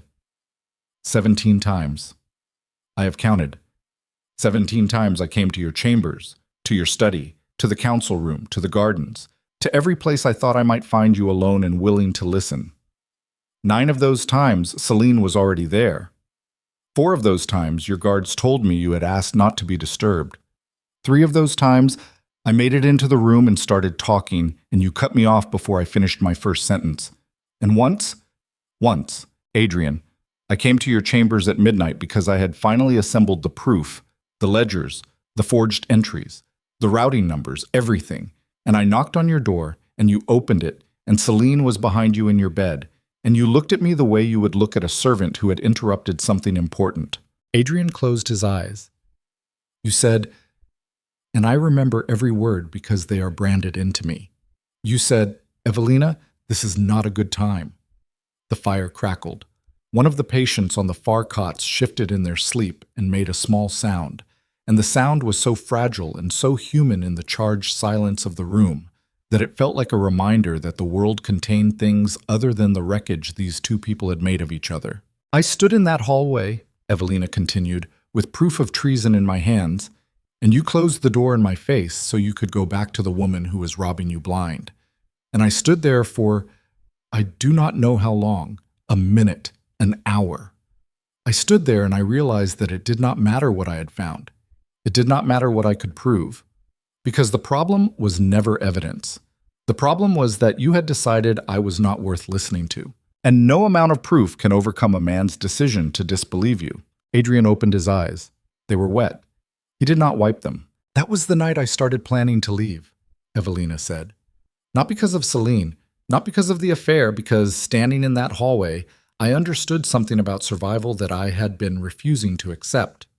She leaned forward slightly, and the firelight caught the hard planes of her face and the dark steadiness of her eyes. "I understood that loyalty to someone who does not value it is not loyalty. It is self-destruction." and I was done destroying myself for you." The words hung in the warm room like smoke. Adrian sat with them. He did not argue. He did not explain. He did not reach for the 1,000 justifications that his mind had been manufacturing during 4 days of riding, the mitigating circumstances, the pressures of ruling, the fog of war, the intoxication of Seline's manipulation. He sat with the naked, unadorned reality of what Evelina was telling him, and he let it cut. Because she was right. Every word she said was right, and the rightness of it was the most painful thing he had ever experienced, more painful than the iron in his knee, more painful than the empty treasury, more painful than watching his kingdom crumble. Because those losses were external. They happened to him. But this, what he had done to Evelina, this was something he had built with his own hands, brick by brick, dismissal by dismissal, closed door by closed door. And there was no one else to blame and nowhere else to put the weight. "I know," he said. His voice cracked on the second word and he let it crack. "I know."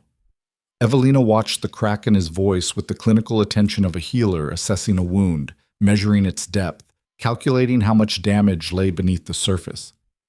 "Why are you here, Adrian?" He took a breath. It stuttered in his chest like a wheel on broken ground. "Because I need—" "Stop."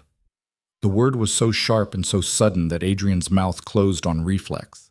"Do not say you need me," Evelina said. "Do not say you need my help, my counsel, my forgiveness, my return. Do not frame this in terms of your needs. You have had 31 years of your needs being the only ones that matter, and I am done being a resource you reach for when your other resources run out." Adrian sat very still. The rebuke landed like a physical blow, and something inside his chest that had been holding together through sheer stubborn will began to fracture. Not break. Fracture. The way stone fractures, along lines of stress that have been building for years under invisible pressure, lines that were always there but only become visible when the load finally exceeds the material's capacity to pretend it is still whole. "Then tell me what to say," he whispered. "I should not have to tell you what to say. That is the entire problem. You have never known what to say to me without someone scripting it for you. The cruelty of the observation was its accuracy. Adrian absorbed it and tasted something bitter at the back of his throat, the bile of a man swallowing truths he has spent years refusing to eat. Evelina pushed back from the table and stood. The movement was slow and careful, one hand briefly pressing against her lower belly in an unconscious gesture of protection that Adrian watched with a hunger so sharp it bordered on physical pain. She walked to the shelves along the wall and began organizing bottles that were already perfectly organized. And he recognized the behavior because he had seen her do it 100 times at the palace, the nervous sorting, the need to do something with her hands when the thing she really needed to do was scream.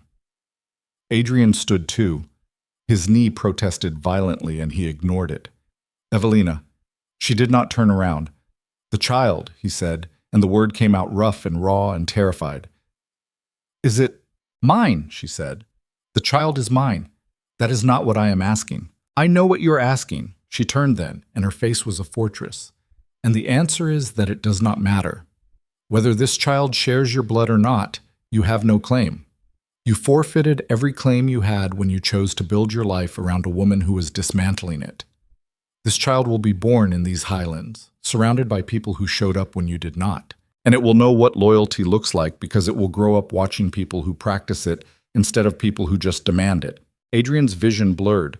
He blinked and something hot ran down his left cheek, and he realized he was crying, actually crying, standing in a highland healing house with a broken knee and a broken kingdom and a broken everything, and the tears felt foreign on his face because Adrian Vale had not cried since he was 11 years old, and his father had beaten that particular weakness out of him with the back of his hand, and the words, "Kings do not weep." But his father was dead, and his crown was meaningless, and the woman in front of him was carrying a child that might be his and might not be, and it did not matter because she was right. He had no claim either way. And the tears came anyway, silent and steady and completely beyond his control. Evelina watched him cry. Her face did not soften. Her eyes did not warm. She watched with the careful, guarded attention of a woman who had seen this man perform 1,000 different versions of himself and was no longer willing to be moved by any of them, until she was certain which one was real. A knock at the door broke the moment. Lucien entered without waiting for a response. His eyes went immediately to Adrian's face, registering the tears, then to Evelina's posture, reading the tension in her shoulders and the protective angle of her body. "There is a rider at the valley mouth," Lucian said. He looked at Adrian. "He says he is yours. Name of Rowan Greaves." Adrian wiped his face with the back of his hand. The gesture was rough, graceless, the motion of a man who did not know what to do with the water on his own cheeks. "I told him not to follow me. He did not listen." Lucien's voice carried a faint edge of something that might have been respect. "He says there is an emergency. A messenger arrived at the capital an hour after you left. Rowan rode hard to catch you." "What kind of emergency?" "The kind that cannot wait." Lucian stepped aside from the doorway, and the cold mountain air rushed in and cut through the warmth of the room like a knife through cloth. Adrian looked at Evelina. She was standing by the shelves with her arms crossed over her chest, over the swell of the child, and her face was unreadable. "Go," she said. "We are not finished. We are finished when I say we are finished." She held his gaze. "Go find out what is burning now." Adrian limped out of the healing house into the dark mountain square. The cold hit his damp face and turned the tear tracks to ice. Rowan was standing beside his horse at the far end of the square, and even from 30 feet away, Adrian could see that something was very wrong. Rowan's posture was different, rigid, the kind of rigid that comes from carrying information so bad that the body physically braces against the weight of it. Adrian crossed the square. Every step was a negotiation between his will and his knee. He reached Rowan and looked at his captain's face and saw something there he had never seen before. Fear. Not the controlled professional fear of a soldier facing battle. Raw, genuine, personal fear. The kind of fear that lives in the gut and tastes like copper and makes a man's hands cold. "Talk," Adrian said. Rowan's jaw worked for a moment before the words came. Lord Ashworth declared for the rebellion. His forces joined with Harlan and Mercer 2 days ago. They have a combined army of 6,000 men. They marched on the capital this morning. Adrian's stomach dropped. The sensation was physical, a plummeting, a hollowing, as if someone had removed the floor beneath his internal organs and let them fall into an abyss. 6,000, he repeated. "Against our 1,100. Rowan swallowed. "But that is not the worst of it. How can that not be the worst of it?" Rowan reached into his coat and pulled out a crumpled piece of parchment.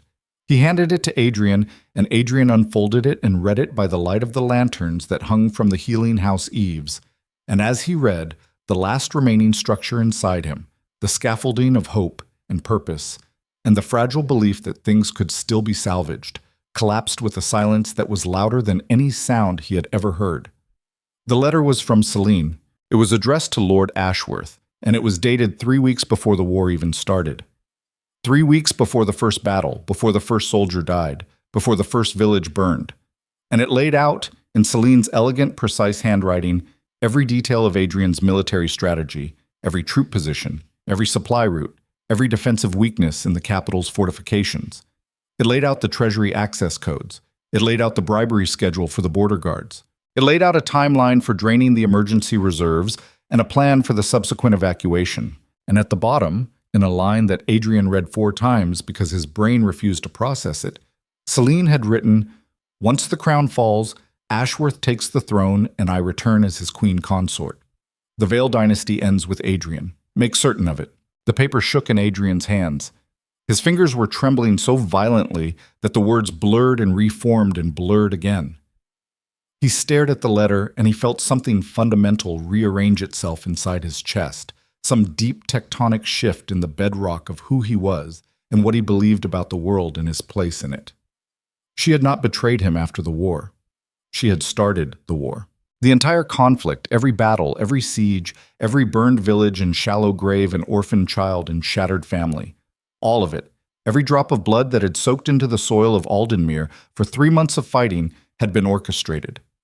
Manufactured, engineered by the woman who had lain beside him every night and whispered that she loved him while she systematically dismantled his kingdom and sold it to his enemies. Adrian's knees buckled, not his damaged one this time, both of them.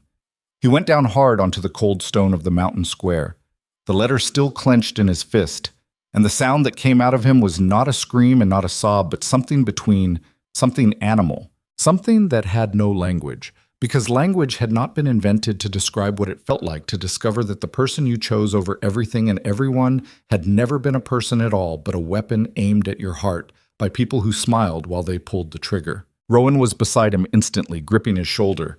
Adrian. Adrian's breath was coming in short, ragged, tearing gasps.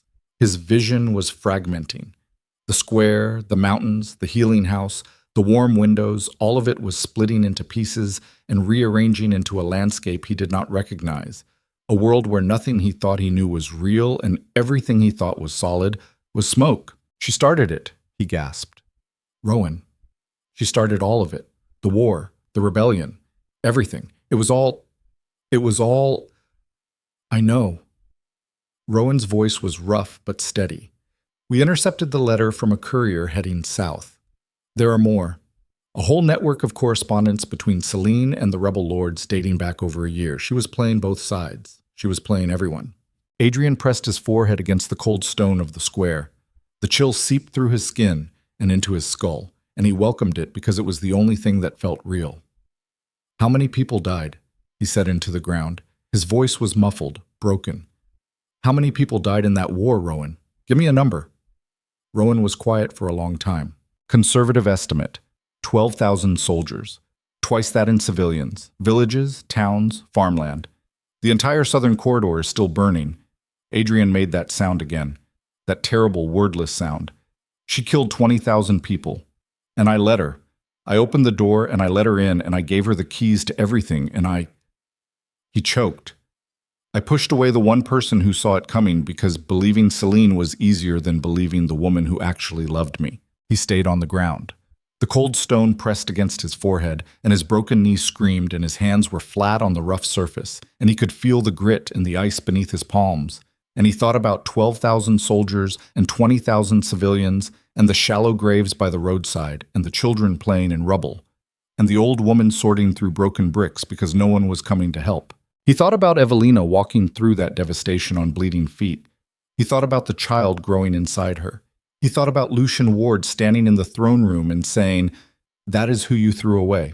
And something in Adrian Vale died on that stone square in the mountain dark. Something that had been clinging to life through stubbornness and denial, and the particular resilience of male ego finally let go, finally loosened its grip, finally surrendered to the gravity of accumulated consequence. It was not his pride, because pride had died in the throne room when he read the empty treasury reports. It was not his hope, because hope had died somewhere on the road north when he passed the shallow graves. It was something deeper than both, something structural. The fundamental belief, wired into him since childhood, hammered into him by a father who ruled through dominance and a court that rewarded strength above all else, that being a king meant being in control. That power was something you held. That authority was something you owned. That love was something that came to you because of what you were, instead of something you earned by who you chose to be. That belief died on the cold stone, and its death left a hollow space inside his chest that felt like the aftermath of an explosion, ringing and raw and terrifyingly empty. Adrian pushed himself up from the ground. His arms shook, his knee buckled, and he caught himself and tried again, and this time Rowan grabbed his arm and hauled him upright and held him steady while the world spun. He looked back at the healing house. Evelina was standing in the doorway again. Lucian was beside her, one hand on her arm, and the protective geometry of their bodies together. His height sheltering her, her weight leaning slightly toward him. The unconscious choreography of two people who had learned to stand together told Adrian everything that words had not. She was not coming back. She was never coming back. Not because she was angry, not because she was bitter, not because she wanted revenge, because she had found what he had failed to give her, and she had found it in a man who did not need to be broken before he understood what it meant to stand beside someone instead of in front of them. Adrian looked at Rowan. How long before they reached the capital? 3 days. Maybe 4 if the weather holds them. 1,100 men against 6,000. Rowan nodded. Adrian straightened his spine. The movement hurt in ways that were not physical. It hurt the way shedding skin hurts, the way leaving something behind hurts. the way every necessary transformation in the history of the human species has hurt, because growth does not come from comfort. It comes from the place where the old structure fails and the new one has not yet been built, and you are standing in the gap with nothing but the raw, unfinished materials of who you might become. "Send word to the capital," Adrian said. "Tell our soldiers to hold the walls. Tell them their king is coming home." "Adrian." Rowan's face was gray. "We cannot win this. You know that. 1,100 against 6,000. The walls are damaged. The supplies are gone. I did not say we would win," Adrian said. "I said I am coming home." He turned and looked at Evelina one last time across the dark square. She was watching him, and in the lantern light he thought he saw something move across her face, something that was not forgiveness and not love, but might have been the faintest, most reluctant flicker of recognition. As if she could see, for the first time, the outline of the man he might have been if he had made different choices. And the sight of that ghost caused her something that she would never admit to and he would never be allowed to comfort. "I am sorry," he said, not loud enough for her to hear. Just loud enough for the words to exist in the air between them, carried on cold breath in the mountain dark. "I am sorry for everything." Then he turned to Rowan. "Get me a fresh horse. We ride through the night. Your knee will hurt. Things that matter usually do. Get me the horse." Rowan moved. Adrian limped toward the edge of the square where the horses were tied, and behind him he heard Lucian's low voice say something to Evelina and Evelina's quiet response. And he forced himself not to turn around because turning around was what the old Adrian would have done. The old Adrian would have turned and made a scene and issued commands and tried to bend the moment to his will through the sheer force of his personality. The new Adrian, the one being born right now in the wreckage of the old one, wet and raw and blinking in the harsh light of consequence, kept walking. He reached the horses. Rowan brought a Highland mare, smaller than his gray but fresh and sure-footed. Adrian gripped the saddle with both hands and put his good foot in the stirrup and hauled himself up with an effort that tore something in his shoulder and sent a wave of nausea through him so intense that he had to close his eyes and breathe through clenched teeth for 10 full seconds before the world stabilized. He opened his eyes. Lucian was standing at the edge of the square, watching him. Those flat green eyes held no hostility now, no contempt, just the steady measuring gaze of a soldier watching another soldier ride toward a fight he probably would not survive. "Commander Ward," Adrian said. Lucian gave a single short nod. "Take care of her." Adrian's voice was steady and wrecked and honest in a way that cost him everything he had left. "Whatever happens in the capital, whatever happens to me, you take care of her and you take care of the child, and you do not let anyone from that palace ever touch them again." Lucian held his gaze for a long time. Then he spoke, and his voice carried something it had not carried before, something that sounded almost like respect. "You did not need to ask me that. I know." Adrian gathered the reins, but I needed to say it. He turned the horse south, toward the pass, toward the ruined capital, toward 1,100 men and a 6,000-strong army and the near certain end of everything he had ever been. Rowan fell in beside him.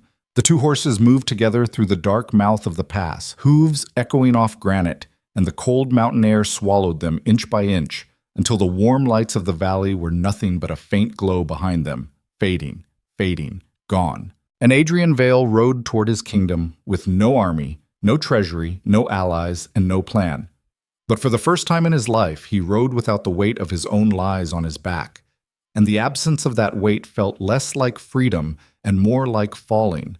The long, terrible, necessary fall that comes before a man either hits the ground and shatters or discovers, in the final desperate seconds, that he has wings he never knew about because he never had the courage to jump. Behind him, in the Highland Valley, Evelina Ashford stood in the doorway of her healing house and pressed both hands against the life growing inside her and watched the dark mouth of the pass where the man who had once been her whole world had just disappeared.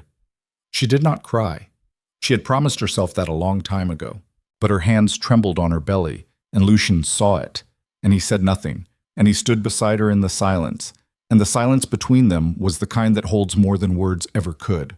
And 60 miles to the south, 6,000 soldiers carrying the banners of 3 rebel lords began their march on a capital that had barely survived the last war and would not survive another, and at their center, riding in a covered carriage with silk curtains and stolen gold and the calm, beautiful, monstrous patience of a woman who had been planning this for longer than anyone knew, Seline smiled.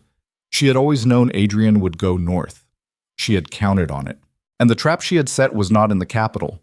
It was on the road home. They hit the ambush 12 miles south of the pass. Adrian felt it before he saw it. A wrongness in the air, a shift in the way the wind moved through the narrow gorge, as if the mountain itself was holding its breath. His horse felt it too. The mare's ears flattened and her stride shortened, and she began that sideways stepping that animals do when their instincts are screaming something their riders have not yet figured out. "Rowan," Adrian said. Rowan was already reaching for his sword. The sound came first, a low whistle from the ridge above them, the kind of signal that bounces off stone walls and arrives from everywhere at once, so that by the time your brain determines the direction, it is already too late. Arrows. They came from the eastern ridge, a volley of 20 or more, streaking down through the gray pre-dawn light like black rain falling at the wrong angle. Adrian threw himself flat against the mare's neck and felt the air part above his back as two shafts passed close enough to clip the fabric of his coat. One struck the ground in front of the horse, and the mare screamed and reared, and Adrian's damaged knee slammed against the saddle with a force that sent white fire through his entire left side. Rowan was bellowing, "Ambush! Dismount! Get to the rocks!" But there were no soldiers behind them. It was just the two of them on a narrow mountain road in the gray hour before dawn, and above them on the ridge, dark shapes were rising from behind stone outcroppings, and there were more of them than Adrian could count in the chaos of the moment, but his soldier's brain did the math anyway. 20, maybe 25. Professional positioning, staggered lines, covering fields of fire. This was not bandits. This was military. Adrian threw himself off the horse. The landing was catastrophic. His braced knee hit a rock, and something inside the joint made a sound like a green branch snapping, and the pain was so enormous, so total, that his lungs locked, and he could not draw breath for 3 full seconds. He rolled behind a boulder and pressed his back against the cold stone and forced air into his chest through sheer willpower and rage. Rowan crashed down beside him. His sword was drawn, and there was blood on his left arm where an arrow had sliced the outer edge of his bicep. A shallow cut that was bleeding freely, but was not deep enough to matter. "How many?" Adrian gasped. 20 plus on the eastern ridge. Could be more on the west. Rowan's eyes were scanning the terrain, calculating, processing. "This is a kill box. They knew we were coming through this pass." Seline. The name tasted like poison. Of course, Seline had known he would go north. She had sent Lucian with the letter. She had orchestrated the meeting. She had dangled Evelina in front of him like bait because she knew, she had always known, exactly which strings to pull to make him move where she wanted him to move. And now he was pinned behind a boulder in a mountain gorge with one good leg and no weapon, and 25 armed soldiers on the ridge above him. And the woman who had engineered it all was riding toward his capital in a silk-curtained carriage, and every single piece of this had been planned with the kind of meticulous, patient, sociopathic brilliance that Adrian had mistaken for love. Adrian's mind was doing something it had not done in months. It was going cold, not numb, cold.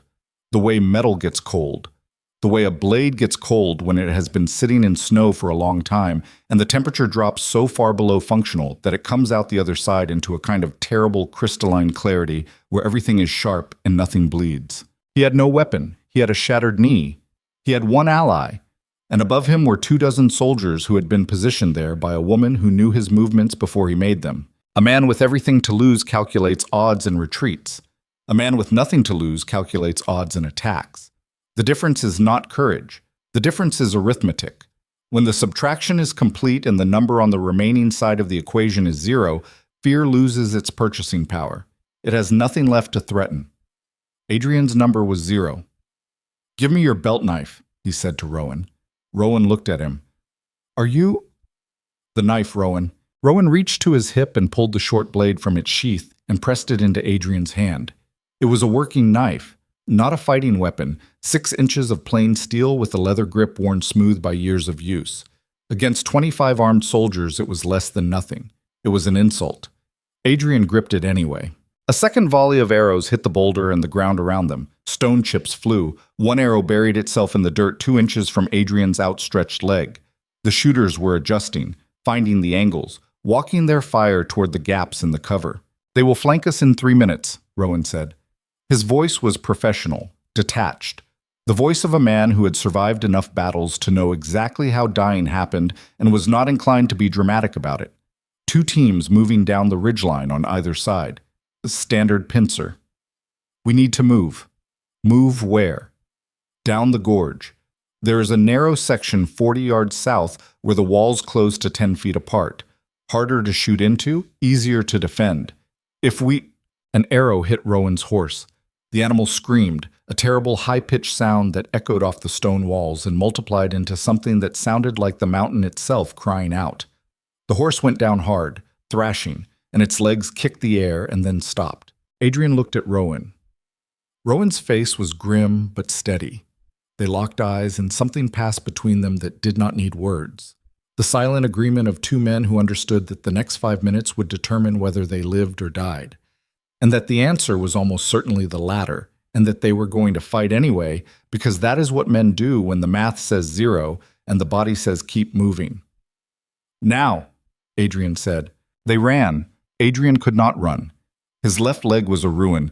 What he did was closer to a controlled fall, a lunging, lurching, desperate forward motion that used momentum and adrenaline and the belt knife as a makeshift crutch jammed into the ground with each stride. Rowan grabbed his arm and hauled and half-carried him, and arrows struck the ground around them, behind them, in front of them, and the sound of metal heads hitting stone was like a dozen hammers striking anvils in rapid, arrhythmic succession. 40 yards, 30, 20. An arrow took Rowan in the back of his left thigh. He grunted, stumbled, kept moving. The shaft was sticking out of his leg at an angle that meant it had gone deep into the muscle, and blood was running down his calf and into his boot and leaving dark prints on the stone. But Rowan did not slow down because slowing down meant dying, and Rowan Greaves had not survived 9 years of Adrian's catastrophically bad decisions to die in a gorge at dawn. They reached the narrow section. The walls rose sheer on both sides, close enough that Adrian could touch both by extending his arms. The sky above was a thin strip of gray. The shooters on the ridge could still fire down, but the angle was wrong now, too steep, and the arrows that came struck the upper walls and shattered harmlessly. Adrian collapsed against the stone. His chest was heaving. His knee had gone beyond pain into a numb, dead zone that was probably worse than pain because it meant something structural had failed. Sweat and blood were mixing on his skin and running into his eyes, and the salt burned, and he wiped at it with the back of his hand, and the hand came away red. Rowan slid down the opposite wall. The arrow in his thigh was still there. He looked down at it, gripped the shaft, and snapped it off 2 inches from the entry point. The sound was small and decisive. He did not flinch. He pressed a wadded piece of his sleeve against the wound and leaned his head back against the stone and breathed. "You good?" Adrian said. "I have an arrow in my leg, and we are trapped in a canyon with 25 soldiers above us and no exit strategy. I am outstanding." Adrian almost laughed. The impulse was insane, inappropriate, the kind of delirious humor that surfaces when the human brain is overloaded with cortisol and has to release pressure through whatever valve is available. He did not laugh. But the corner of his mouth twitched, and Rowan saw it, and Rowan's mouth twitched back, and for one absurd, flickering second, they were just 2 men who had been through too much together to be afraid of one more terrible situation. The humor died when boots hit stone. They were coming down. Adrian could hear them, the scrape and slide of soldiers descending the ridge, using ropes or handholds to drop into the gorge behind and ahead of them. The pincer Rowan had predicted, closing from both directions. Adrian gripped the belt knife. 6 inches of steel. His hand was slippery with blood and sweat, and he adjusted his grip and adjusted it again, and his fingers found the position they wanted and locked there. "How many rounds do you have?" he said. Rowan patted the quiver on his belt. 4 bolts for the crossbow. He pulled the compact weapon from his back. It was a cavalry model, designed for mounted use, short range but powerful. He loaded it with the efficient speed of muscle memory. 4 shots. Then my sword. 4 shots and a sword and a belt knife. Against 25. Adrian pressed his back against the stone wall and he thought about Evelina. Not the Evelina of the healing house, not the Evelina with the hard eyes and the hard words and the child in her belly. He thought about the Evelina of the garden, the morning after their bonding, with the tea and the sunlight and the hope in her eyes that he had been too stupid and too blind to recognize as the most valuable thing anyone had ever offered him. "I am here, Adrian. I am here, and I will not leave." She had kept that promise until he made keeping it impossible. And here he was, kneeling in a stone canyon with a broken knee and a useless knife. And the cosmic irony was so perfect and so cruel that it felt engineered, as if the universe had been watching him waste every gift it gave him and had finally decided to present the bill. The first soldier appeared at the southern mouth of the narrow section. He was armored in leather and chain, carrying a short sword and a round shield, and he moved with the cautious efficiency of a man who had been told his target was a crippled king and an injured captain, and this would be easy. Rowan's crossbow bolt took him through the throat. The soldier dropped without a sound, his shield clanging against the stone floor, and the echo of that clang was still ringing when two more soldiers came around the corner, stepping over their fallen comrade. And behind them were two more. And behind them was the dark suggestion of even more bodies filling the gorge. Rowan fired again. Second bolt took the left soldier in the chest. The right one raised his shield and charged, and Rowan dropped the crossbow and drew his sword and met the charge with a lateral cut that caught the man's exposed arm below the shield and opened it from wrist to elbow. The soldier screamed and dropped his weapon, and Rowan kicked him backward into the soldiers behind him, and the narrow space filled with the sound of metal and boots and men cursing and the wet, meaty impact of bodies colliding. Behind them. Adrian heard it. Boots from the northern end. They were coming from both sides. He turned. Two soldiers were 10 feet away, moving carefully, swords drawn, shields up. They saw Adrian. One man, no armor, broken leg, holding a knife. And they spread apart to the width the narrow walls allowed, and advanced with the deliberate, unhurried pace of men who knew the math was on their side. Adrian did not wait for them to reach him. He pushed off the wall and drove forward with his good leg, all his weight behind the belt knife, aimed not at the soldier's shield or sword arm, but at the gap between his helmet and his collar, the 2-inch strip of exposed neck that every soldier tried to protect, and every desperate man learned to target. The soldier saw him coming and raised his shield, but Adrian was already inside the shield's arc, too close, and the 6 inches of plain steel found the gap and sank in, and the soldier made a sound like air escaping a punctured wineskin and went down. Adrian ripped the knife free and took the dead man's sword from his hand, and now he had a weapon, a real weapon, and the weight of it in his grip was so familiar and so necessary that his body responded before his mind could catch up. His stance widened, his shoulders dropped, his breathing steadied. 9 years of combat training and 3 wars of practical application surged through his nervous system like electrical current, and for the first time since the ambush began, the survival mathematics shifted. The second soldier hesitated. That hesitation cost him a half second, and in close quarters combat a half second is the difference between the living and the dead. Adrian's borrowed sword came across in a flat arc that beat the man's blade aside, and the follow-through caught him across the upper arm, and the soldier stumbled backward and Adrian was on him, driving forward on one good leg and one ruined one, and the pain in his knee was a distant, irrelevant fact in a different universe, because this universe contained nothing but the blade and the body in front of him and the primal white-hot imperative to keep moving, keep cutting, keep breathing. The second soldier fell.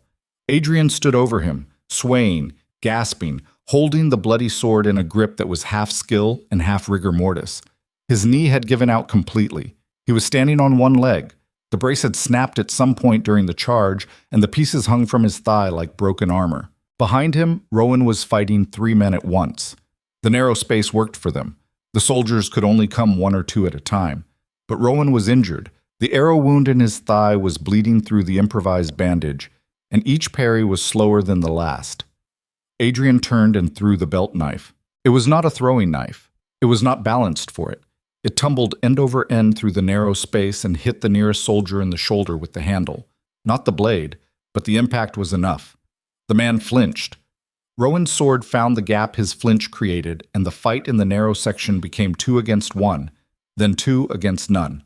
And then Adrian and Rowan were standing back to back in the narrow gorge with dead men at their feet, and blood on their hands and their chests, heaving like bellows. "More coming," Rowan gasped. He was leaning heavily on his good leg. His face was gray beneath the dirt and blood. Both sides. Adrian could hear them. The scrape of boots on stone, the clink of armor, the low murmur of soldiers regrouping, adjusting tactics now that they had learned the hard way that a crippled king and an injured captain in a tight space were significantly more dangerous than anticipated. Adrian leaned against the wall. His body was failing. He could feel it happening in real time, the systematic shutdown of non-essential functions, as his system diverted everything it had to the heart and the lungs and the muscles still capable of swinging a sword. His peripheral vision was narrowing.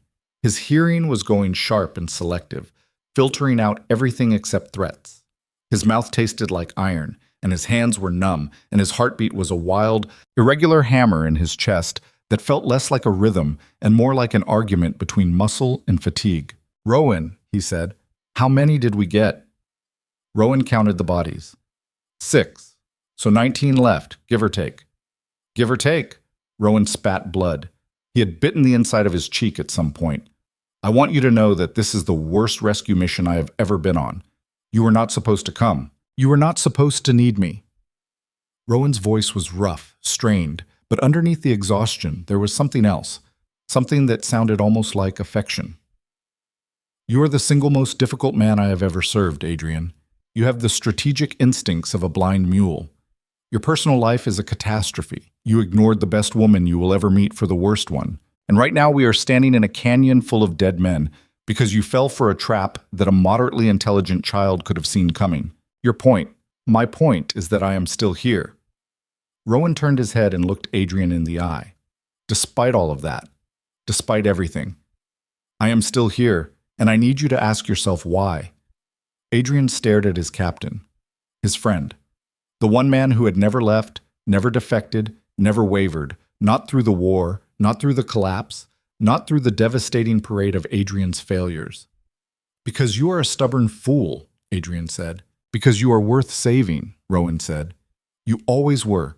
You just made it very, very difficult for anyone to prove it."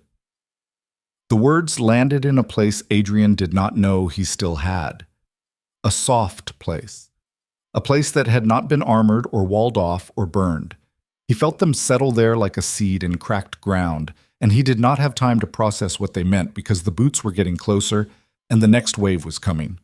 A horn sounded, not from the ridge, not from the soldiers in the gorge, from somewhere else, somewhere north.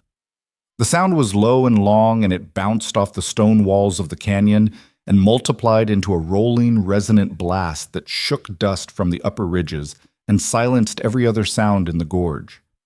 Adrian knew that horn. He had heard it once before, in the throne room, in the measured, unhurried voice of a man who did not bow. "Highland militia," Rowan breathed. The sound of hooves followed the horn. Not a few. Many. The thunder of mounted riders coming through the northern pass at full gallop, and the sound grew and grew until the stone walls vibrated with it, and the ground beneath Adrian's feet trembled. Then the screaming started, not from Adrian's side of the gorge. From the ridges.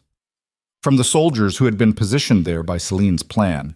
The soldiers who were now discovering that the kill box they had set up so carefully had just become their own trap, because Highland cavalry was pouring into the gorge from the north, and the soldiers on the ridge were caught between the sheer walls and the mounted fighters below, and the narrow terrain that had been designed to pin Adrian was now pinning them. Adrian leaned against the wall and listened to the battle above him, and he breathed. Rowan slid down the wall and sat on the ground with his legs extended and his bloody sword across his lap, and he breathed. The fighting lasted 12 minutes. Adrian counted. Not deliberately. His brain was in survival mode, and survival mode counts things. Heartbeats, breaths, seconds, the number of screams and the duration of each one, and it stores all of it in the short-term memory with the clinical efficiency of a machine that does not care about meaning, only data. When the last scream faded and the hooves slowed from gallop to trot to walk, a voice called down into the narrow section. "Adrian Vale, are you alive down there?" The voice was Lucian Ward's. Adrian closed his eyes. He tilted his head back against the cold stone wall, and he let his body do what it had been refusing to do for the last 15 minutes.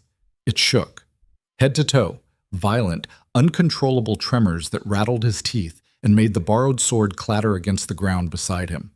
Not cold, not fear, The chemical aftermath of sustained mortal terror metabolizing through muscle tissue that had been locked in fight mode and was now crashing through the other side into a state that had no name but felt like drowning on dry land. "We are alive," he called back. His voice was barely recognizable. "Rowan is hurt." "So are you, from the sound of it." Boots on the stone. Lucian appeared at the northern mouth of the narrow section, outlined against the gray morning light. He looked at the bodies on the ground. He looked at the blood on the walls. He looked at Adrian, slumped against the stone with a broken knee and a borrowed sword, and the shattered remains of his leg brace hanging from his thigh. "How many did you kill in here?" Lucian said. "6," Rowan answered from the ground. His eyes were closed. "3 his, 3 mine. He is better than he looks." "He would have to be," Lucian said. Highland soldiers appeared behind him, moving into the gorge, checking the fallen, securing the area. They moved with the efficiency of men who trained in mountain terrain and fought in mountain terrain, and knew every rock and shadow in these canyons the way a carpenter knows the grain of wood. Lucian crouched in front of Adrian. His green eyes moved across the damage, clinical and quick. "The leg is finished. You are not riding anywhere on that. I have to get to the capital. You have to get off this ground before you bleed out." Lucian stood and signaled to 2 of his soldiers. "Get him up. Careful with the left leg." They lifted Adrian between them. The movement sent a cascade of agony through his knee that made his vision flash white and his stomach convulse. But there was nothing in his stomach to come up, so he dry-heaved into the cold air, and the sound of it echoed in the narrow gorge like a sick animal. They carried him out of the narrows and into the wider section of the gorge where the Highland riders were assembled. Adrian counted them through his blurred vision. 40, maybe 50. Mounted on Highland ponies built for mountain roads, armed with short bows and curved swords, and the hard, weathered faces of men and women who lived in a place that did not forgive weakness. They laid him on a flat rock beside the road. Rowan was carried out behind him and set down nearby. A Highland medic moved between them, cutting away fabric, cleaning wounds, packing injuries with moss and herb poultices that stung like fire and smelled like the forest floor. Adrian looked up at Lucian, who was standing over him with his arms crossed. "You followed us," Adrian said. "I followed you." Lucian's voice was flat. "Evelina asked me to." Adrian processed that. She knew. She suspected. "After you left, she sat quiet for about 10 minutes. Then she said, 'Seline knows he went north. She knows the route back, and she has had weeks to plan.' So Evelina called the ambush before it happened. Evelina has been calling your mistakes before they happened for years." Lucian looked at him, and the expression on his face was complicated. Anger and grudging admiration, and something else that might have been the exhausted recognition of one protector acknowledging another. "You are just the last person to notice." Adrian lay on the flat rock with the medic working on his knee and the gray mountain sky above him, and the sound of Highland soldiers moving through the gorge, securing their dead and their injured. And he thought about Evelina sitting in the healing house after he left, quiet for 10 minutes, while her mind did what it had always done. Saw the danger before anyone else, calculated the angles, found the threat while everyone around her was still admiring the view. She had saved his life. Again, from 60 miles away. Without leaving her chair. The woman he had dismissed as paranoid and overly cautious had once again been the only person in the kingdom operating on accurate information, and she had deployed Lucian and his riders with a tactical precision that would have made any general in Adrian's war council look like an amateur. "How bad is the capital?" Adrian said. "Bad." Lucian sat on a rock across from him. "My scouts report the rebel army reached the outer walls at dawn. 1,100 defenders, 6,000 attackers. Your man in there. What is his name? The one you left in charge. Sergeant Callum Drake. He has pulled everyone inside the inner walls and sealed the gates. Smart. Buys time. But the inner walls were damaged in the last siege and time is all it buys. They will breach within 2 days." 2 days, Adrian repeated. "My riders can reach the capital in 1 if we push hard. But 50 Highland cavalry against 6,000 infantry is not a battle. It is a suicide note." Adrian looked at him. A cold clarity was settling over his mind again. Not the frantic clarity of the ambush, but something deeper, something strategic, the part of his brain that had won 3 wars before Seline dismantled everything from the inside. Not 50 against 6,000, Adrian said. 50 behind 6,000. They are besieging a walled city. Their attention is forward. Their supply lines are extended. Their rear is unprotected because they do not expect an attack from the north. Lucian studied him, his green eyes narrowed. You want to hit their supply train. I want to burn it. Adrian's voice was getting stronger. The medic had done something to his knee, packed it, braced it, and the new brace was tighter and more rigid than the old one, and the pain was settling into a constant, manageable roar instead of the random, crippling spikes that had been dropping him all day. Cut their food, cut their water, cut their communication with the border. 6,000 men without supplies do not stay 6,000 for long. Desertion starts in 48 hours. By the fourth day, you are fighting 3,000. By the sixth, half of those are too hungry to hold a sword. And Seline? Seline is in that army, in a carriage, with my treasury. Adrian sat up. The movement cost him, but he made it. She is the head.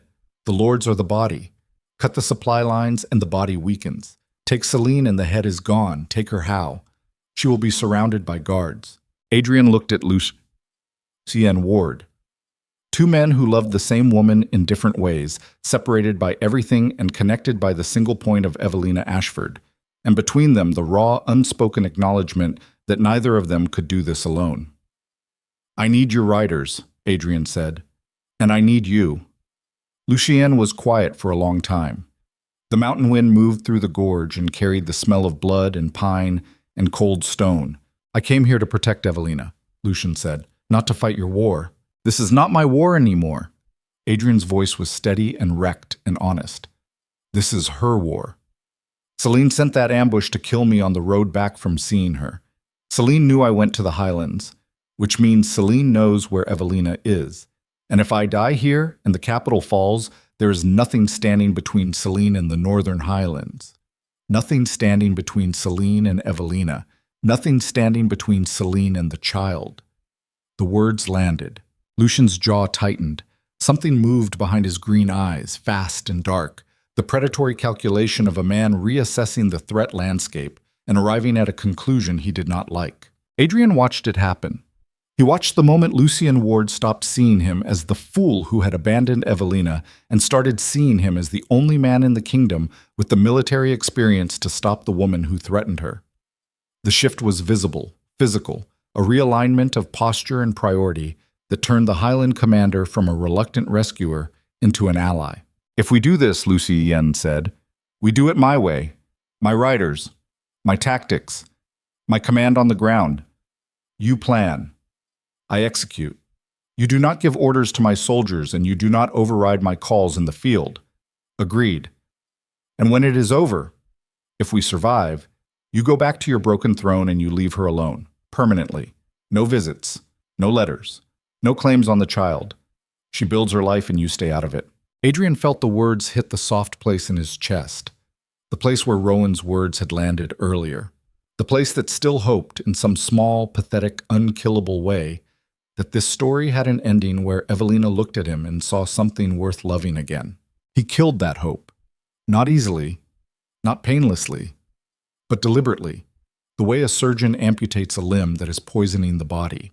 He reached inside himself and he found the last thread of the fantasy he had been carrying since he first said her name in the empty throne room. The fantasy where he knelt before her and she forgave him, and they rebuilt everything together, and he cut it. The severing was clean and it was permanent, and the emptiness it left was vast. Agreed, Adrian said. Lucian held his gaze for 3 more seconds. Then he stood and turned to his riders, and his voice carried across the gorge like a horn blast. Mount up. We ride south, full speed. No stops. The Highland riders moved, horses were brought. Rowan was lifted onto a mount and strapped to the saddle because he could no longer grip with his injured leg. Adrian was given a Highland pony built low and steady, designed for mountain terrain, and 2 soldiers helped him mount, and the pain in his knee when he swung his leg over was a scream he swallowed whole and buried in the iron vault of his will. 50 riders on a mountain road in the gray morning light, moving south toward a besieged capital. And at their center, a broken king on a borrowed horse with no crown and no army, and nothing left to lose except the lives of the people he had failed and the future of the woman he had destroyed, and the tiny, fierce heartbeat growing in a highland valley 60 miles behind him. Adrian gripped the reins. His hands were bloody. His knee was a column of fire. His heart was doing something strange and irregular and too fast, and his breathing was shallow and his vision kept threatening to narrow, and his body was sending every signal it knew how to send that this was too much, that the damage was too extensive, that the machine was running on fumes and willpower and the borrowed time that the Highland medic's poultice had purchased. He ignored all of it. There is a point a man reaches where the body becomes irrelevant. Not through strength, through subtraction. When everything that can be taken has been taken, the crown, the treasury, the woman, the pride, the health, the hope, what remains is not a king. What remains is something more dangerous than a king because it has no throne to protect and no reputation to maintain and no future to worry about.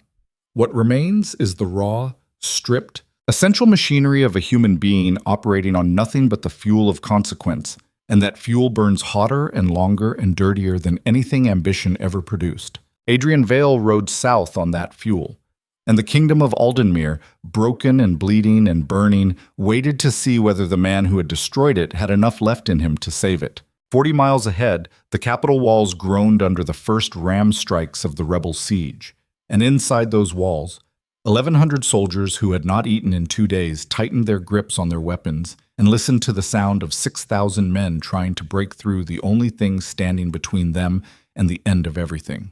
And somewhere in the center of that 6,000-strong army, in a silk-curtained carriage surrounded by 50 personal guards and the stolen wealth of a kingdom, Seline received word that the ambush in the mountain pass had failed. Her face did not change. She reached for a fresh piece of parchment. She dipped her pen, and she began writing a letter to Evelina Ashford. They hit the rebel supply train at dusk on the second day.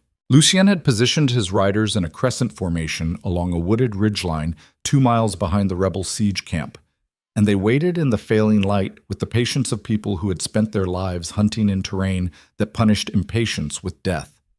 The supply wagons came down the southern road in a long, slow column, 32 wagons carrying grain, water, arrows, medical supplies, and the daily rations for 6,000 soldiers who were burning enormous amounts of energy trying to break through the capital walls. The wagons had an escort of 40 infantry, 40 soldiers guarding the lifeline of an entire army. Adrian, lying on his stomach on the ridgeline with his ruined knee packed in fresh moss and his borrowed sword beside him, looked at that escort and understood something about the rebel lords that confirmed everything he had suspected. They were arrogant. They had committed everything to the siege because they believed Adrian was dead in a mountain gorge and Rowan was dead beside him, and there was no one left who possessed either the knowledge or the will to strike from behind. They had left their rear naked because they could not imagine a threat from a direction they had already conquered. Arrogance, the same disease that had destroyed Adrian, the same blindness, the same fatal assumption that strength meant invulnerability and that winning meant the fight was over. He recognized it the way a recovering addict recognizes the substance in someone else's hand, with a visceral, full-body understanding that bypassed intellect and went straight to the bone. "Now," Adrian said. Lucian's horn sounded, one long blast, one short. The Highland riders came down the ridge like water pouring over the edge of a cliff. They did not scream. They did not shout battle cries or bang their shields. They were silent, and the silence was worse than any war cry because it meant they were not performing. They were working.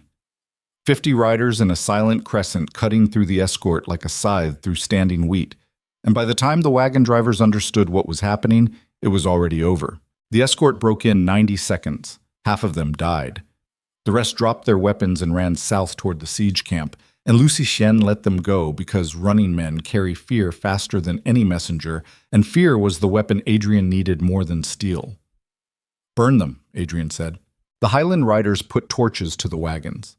32 supply wagons loaded with everything a besieging army needed to survive, and the fire took them one by one, and the smoke rose into the evening sky in a thick black column that was visible from the capital walls and from the rebel camp and from every point in between.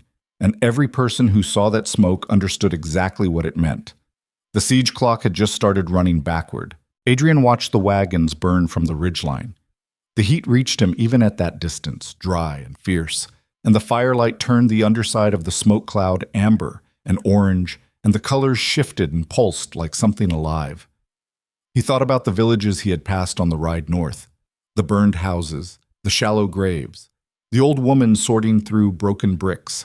Fire had been the signature of this war, the tool that both sides used to erase what the other had built. And now he was adding his own fire to the landscape, and the symmetry was not lost on him. But there was a difference. He could feel it in his chest, in the cold, clear space that had opened up where his old self used to be. The villages had burned because of negligence, because of arrogance, because a king had been too busy listening to a beautiful liar to protect the people who depended on him. These wagons were burning because of choice, deliberate, strategic, necessary choice. The difference between a house fire and a controlled burn: one destroys randomly. The other clears the ground so something new can grow. Adrian did not know if anything new would grow from the ashes of Aldenmere. He did not know if he would survive long enough to find out. But he knew, with the kind of certainty that lives in the body rather than the mind, that the man who had sat on the broken throne 3 weeks ago and said, "Where is she?" could not have made this choice. That man had been reaching backward, grasping for things he had lost, trying to reassemble a life from salvaged pieces. This man, the one lying on a ridgeline with a destroyed knee and borrowed weapons and an army of 50 that was not even his, this man was reaching forward, into the dark, into the unknown, into a future that contained no guarantees and no comfort and no Evelina. That was the hardest part. That was the part that the old Adrian could never have survived. The absolute, non-negotiable acceptance that the future he was fighting for did not include the thing he wanted most, that he was bleeding and breaking and burning supply trains for a kingdom that Evelina would never return to, for a throne he planned to dismantle, for people who might never forgive him. He was doing it anyway, not because it would earn him redemption, not because it would win her back, because it was the right thing to do, and doing the right thing without the expectation of reward was a skill he was learning at the age of 31, which was late, which was embarrassing, which was better than never. Lucian rode up beside him. The commander's face was lit by the burning wagons, and in that light the scar on his jaw looked like a crack in a mask revealing something molten underneath. "Done," Lucian said. "We need to move before they send riders to investigate." "The letter," Adrian said. "Seline's letter to Evelina. Did your scouts intercept it?" Lucian reached into his saddlebag and produced a sealed piece of parchment, caught the courier 5 miles out from the Highland Pass. He held it out. Adrian took it. He did not open it. He turned it over in his hands and looked at the seal, Seline's personal mark pressed into red wax, and he thought about every letter Evelina had written him that Seline had intercepted and buried and destroyed. Every warning, every plea, every attempt to reach through the wall that Seline had built between them. He broke the seal and read the letter by the light of the burning wagons. It was short. Seline had always been efficient with words. "Dear Evelina, I understand you are living in the Northern Highlands. I understand you are carrying a child. I understand the Highland commander has become your protector. I want you to know that none of these things will save you. Adrian is dead. His kingdom is mine. And you, sweet girl, are the last loose thread. Loose threads get cut. Expect me." Adrian folded the letter. He placed it in his coat, in the pocket with the other 2, and now he was carrying 3 letters close to his chest, and each one represented a different stage of the same catastrophe. Evelina's undelivered warning, Evelina's cold invitation, and Seline's promise of violence. "She wants Evelina dead," Adrian said. Lucien's face did not change, but something behind his eyes went very still and very dangerous, the way deep water goes still before a current shifts. "She will not touch her?" "No." Adrian's voice was iron. "She will not." They moved. 50 riders melting into the darkness, heading east along the tree line to circle around the rebel camp and approach the capital from the unguarded flank. Adrian rode in the center of the column with Rowan strapped to the horse beside him, semi-conscious. The arrow wound in his thigh, hot and swollen beneath the Highland dressing. The medic had said infection was setting in. Rowan needed a proper surgeon. Rowan needed rest and clean bandages and a warm bed and all the things that did not exist in a war zone. "Rowan!" Adrian kept his voice low. "Stay with me." Rowan's eyes opened. They were glassy, unfocused, but he smiled, and the smile was pure Rowan, stubborn, defiant, laced with the particular brand of dark humor that soldiers develop as a defense against the things they have seen. Still here, Rowan murmured. Still stupidly, irrationally here. They reached the eastern approach to the capital at midnight. The rebel camp was spread across the western plain in front of the main gates, thousands of campfires dotting the darkness like a fallen constellation. From the east, the capital's secondary wall was unguarded.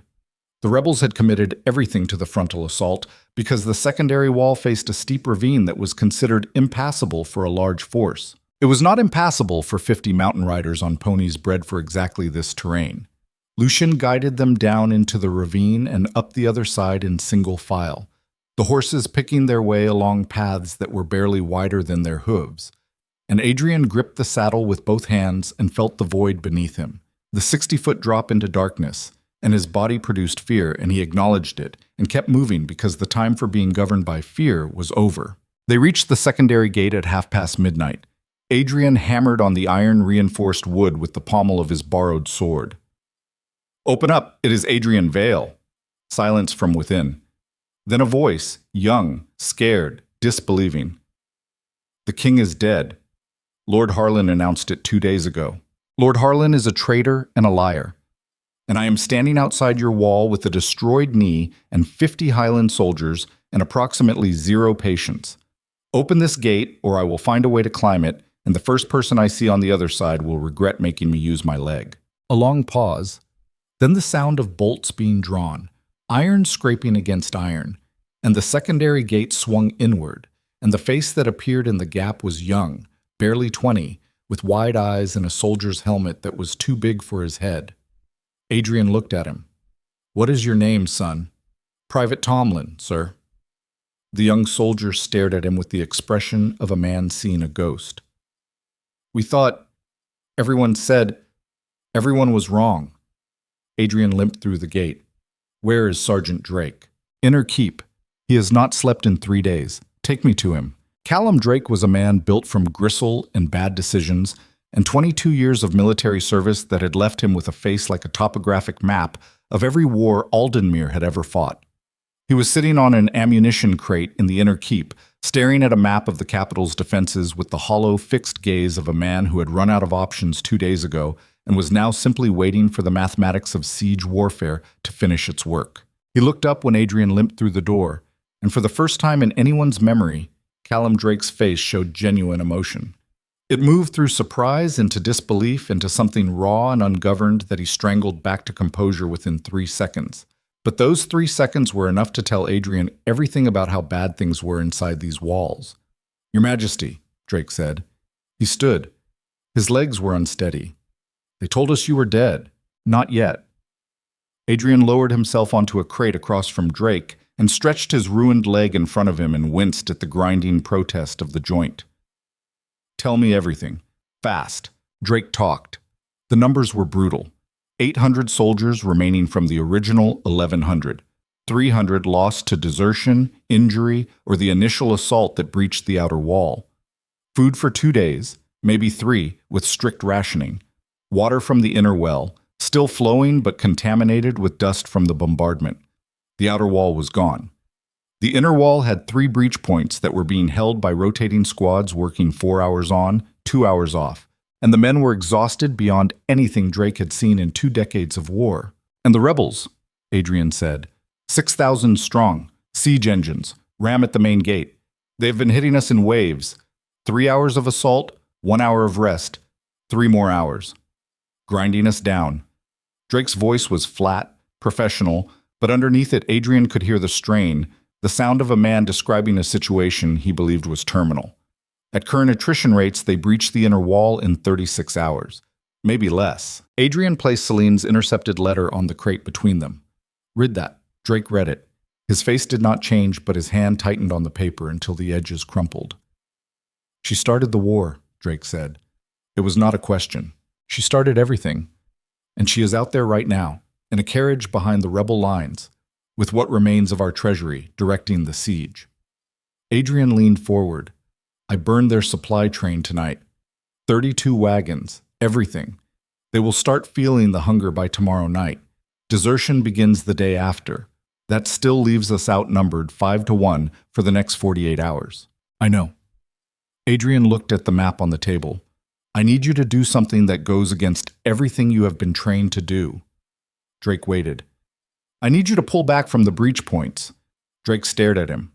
Pull back. From the only things keeping them out. Controlled retreat. Leave the breach points lightly defended. Draw them through the inner wall and into the streets. Adrian traced a path on the map with his finger.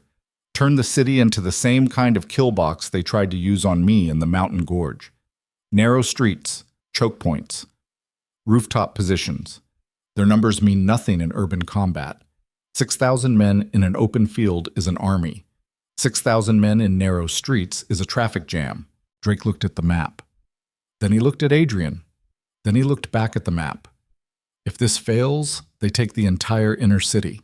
If we do nothing, they take the entire inner city in 36 hours anyway. Adrian's voice was quiet and steady and carried the particular authority of a man who has accepted the worst-case scenario and is now working exclusively with the space that remains. We do not have a winning hand, Callum. We have a choosing hand. We choose where the fight happens. We choose the terrain. We choose to turn their strength into a liability. And while they are choking in the streets, Lucian's riders hit their camp from behind, burn what is left, and find Seline. At the sound of that name, Adrian's jaw set. Find Seline and bring her to me. Drake exhaled. It was a long, slow exhale, the sound of a career soldier recognizing a plan that was either brilliant or suicidal, and understanding that the distinction between the two often only becomes clear afterward. When? Drake said. Dawn. The next 6 hours were the most focused of Adrian's life. He worked with Drake and Lucian around the map table, positioning soldiers, identifying choke points, setting up rooftop archer positions, designating fallback lines and rally points, and the dozen small tactical decisions that would determine whether 800 exhausted soldiers could hold 6,000 in an urban maze long enough for hunger and confusion and Highland cavalry to turn the tide. Rowan was in the field hospital. The surgeon there, a grizzled man named Pell, who had been stitching soldiers back together since before Adrian was born, cleaned the arrow wound and packed it with a poultice that made Rowan curse so creatively that the other patients in the hospital stopped moaning and started listening. Adrian visited him before dawn. Rowan was lying on a cot with his leg elevated and his face gray but alert. He looked up when Adrian appeared and his eyes did the quick, automatic assessment that soldiers do with their own, scanning for new damage, new blood, new signs that the person in front of them was closer to breaking than the last time they checked. You look like you have not slept, Rowan said. I have not. You should. In approximately 90 minutes, I am going to order a controlled retreat that will let 6,000 soldiers into the inner city. Sleep is not on the agenda. Rowan was quiet for a moment. Then he shifted on the cot and swung his legs over the side. What are you doing? Adrian said, getting up. You cannot walk. Watch me. Rowan stood. His face went white, and he swayed, and he grabbed the edge of the cot, and he stood there, swaying, gray-faced, one leg bearing weight, and the other hovering an inch above the floor. And the stubbornness in his expression was so total, so absolute, so fundamentally Rowan, that Adrian felt something crack in his chest. Rowan, you are not doing this without me. Rowan's voice was thin, but his eyes were not. I did not follow you into a mountain ambush and take an arrow for the privilege of lying in a hospital bed while you fight the last battle of this war. Give me a crutch. Give me a wall to lean against and point me at the fight. Adrian looked at his captain, his friend, the man who had never left. You are the most stubborn human being I have ever known, Adrian said. That is because I learned from the worst, Rowan said. Dawn came gray and cold and heavy with the smell of smoke from the burned supply wagons. The rebel army stirred, assembled, began their morning assault on the breach points. Their commanders were irritated, aggressive, pushing harder than the previous days because the smoke from the supply train had made them nervous, and nervous generals compensate with violence. They hit the first breach point and found it lightly defended. 4 soldiers, falling back immediately. The rebels poured through, hundreds of them, flooding into the gap with the momentum of 6,000 men behind them, and the streets swallowed them. The capital of Aldenmere was an old city, built in layers over 3 centuries, with streets that had been laid down by people who did not think in straight lines. Narrow alleys twisted between stone buildings. Dead ends appeared without warning. Intersections multiplied and divided in patterns that were intuitive to the people who lived there and bewildering to anyone who did not. Adrian's soldiers were on the rooftops. They were in the alleys. They were behind barricades made from overturned carts and stacked furniture and anything else they could find. They waited until the rebel soldiers filled the streets like water filling a pipe, packed tight, unable to spread out, unable to use their numbers, and then they hit them from above and from the sides and from behind, and the screaming started. It was not a battle. It was a mechanism. Adrian had turned the inner city into a machine, a grinding, churning, claustrophobic machine that processed 6,000 soldiers into confused, separated, disoriented clusters of men who could not find their commanders and could not see the sky and could not understand why the city they were supposed to be conquering was eating them alive. Adrian commanded from a rooftop near the central square.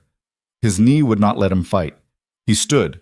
He refused to sit, with Drake's map in one hand and a runner at his elbow, and he directed the defense the way a conductor directs an orchestra, reading the flow of the battle through the sound of it, the direction of the screaming, the density of the steel on steel, the rhythm of boots on stone. And he sent his soldiers where they were needed with the intuitive, almost unconscious precision of a man who had found the one thing he was genuinely good at, and was doing it without the interference of ego for the first time in his life. Lucian's horn sounded from outside the walls. One long blast, one short. The Highland Riders hit the rebel camp from behind. The camp was nearly empty. 6,000 soldiers had poured into the city, leaving their tents and their supplies and their command structure behind, and Lucian's 50 riders tore through it like a storm through paper. Tents collapsed. Remaining supply carts burned. The command tent where the rebel lords had coordinated their siege went up in flames, and the three lords who had started this rebellion, Harlan, Mercer, Ashworth, found themselves standing in the ruins of their camp with no supplies, no communication, and the sudden dawning realization that their army was trapped inside a city that had been turned into a killing floor. Lord Harlan surrendered first, then Mercer. Ashworth tried to run, and Lucian's riders caught him before he reached the tree line. And Seline. Lucian found her carriage a quarter-mile behind the camp on the road south, already moving. She had seen the Highland riders coming, and she had done what she always did. She had calculated the odds, and she had moved to preserve herself and the assets she had stolen and the future she had been building on a foundation of corpses. Lucian's riders surrounded the carriage.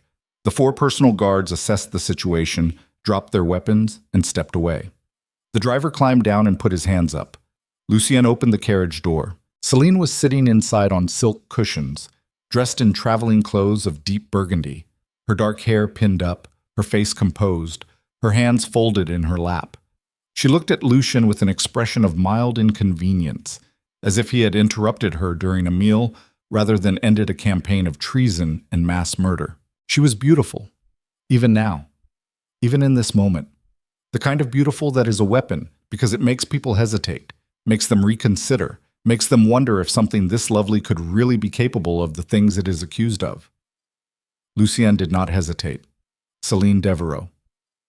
You are under arrest for treason, conspiracy, theft of the royal treasury, and the murder of 12,000 soldiers and 20,000 civilians. Get out of the carriage. Seline looked at him. Her dark eyes were calm, intelligent, measuring. She tilted her head. You must be the commander. Her voice was smooth, warm, with a slight musical quality that made every word sound like an invitation. Evelina's new protector. I have heard about you. Get out of the carriage. She smiled.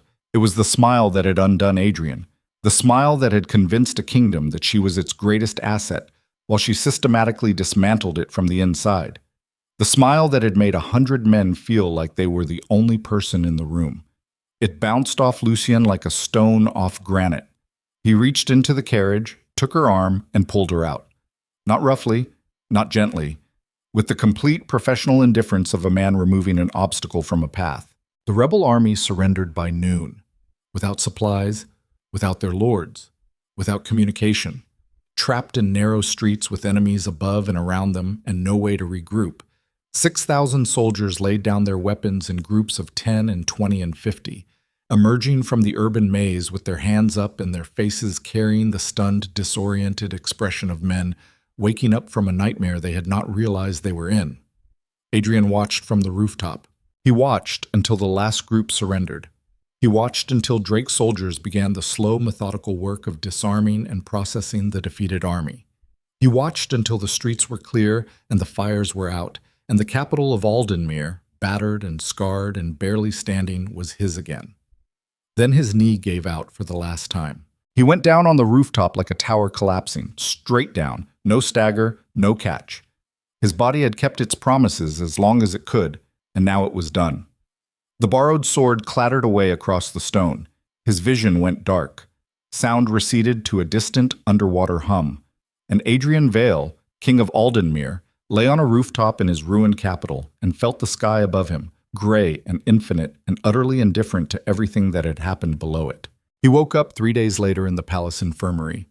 Theravos was standing beside his bed, with her arms crossed, and her expression communicating a level of professional disapproval that could have cured diseases through sheer force of disappointment. "I told you 12 days," she said. Adrian blinked. His body felt like it had been disassembled and reassembled by someone working from memory. Everything hurt, but the pain had a different quality now, duller, more distant. The pain of healing rather than the pain of breaking. "What happened?" he croaked. "You collapsed from blood loss, exhaustion, infection in the knee wound, and what I can only describe as a comprehensive failure of self-preservation instinct." Thera adjusted the bandage on his leg. "The knee is rebuilt. I operated while you were unconscious. You will walk again, but you will limp for the rest of your life. Consider it a souvenir." The rebellion. Over. "Your captain, Rowan, has been running the city from a chair because he also refuses to stay in bed. The rebel lords are in custody. The Highland commander has secured the outer walls. And Seline, she is in the tower cell, under guard. She has not spoken since she was brought in."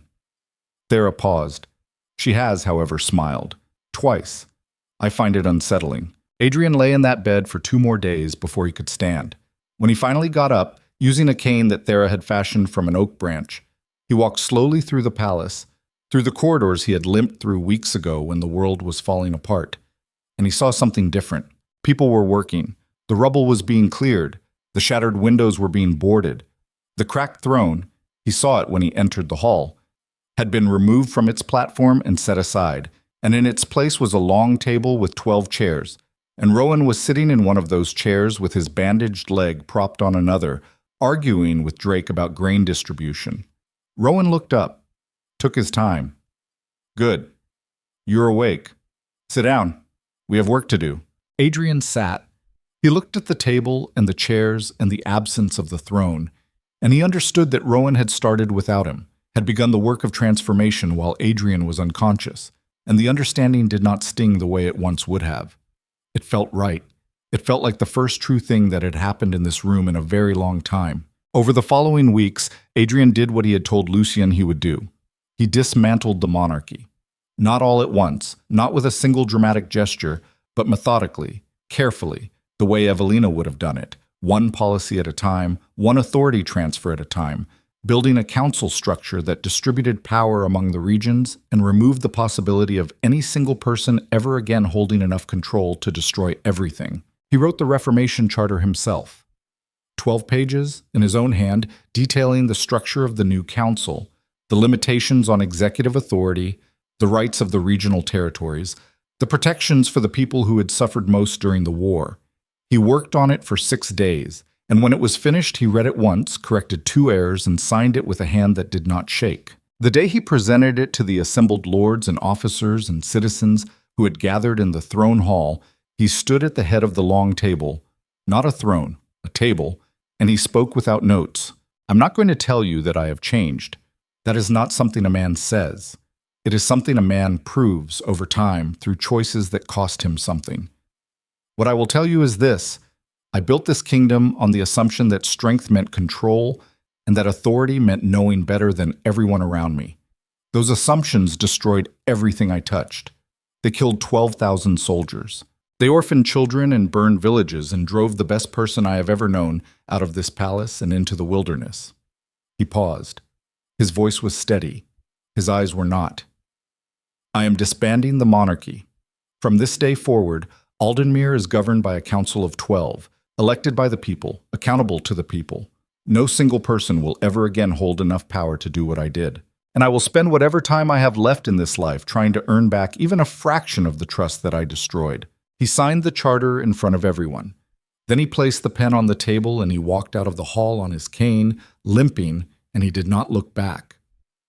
2 months later, on a morning in early spring when the first green was returning to the fields around the capital, Adrian rode north one last time. He rode alone.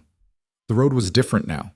The villages he had passed in winter were being rebuilt, new timber framing rising from old foundations, market squares being cleared, fields being plowed.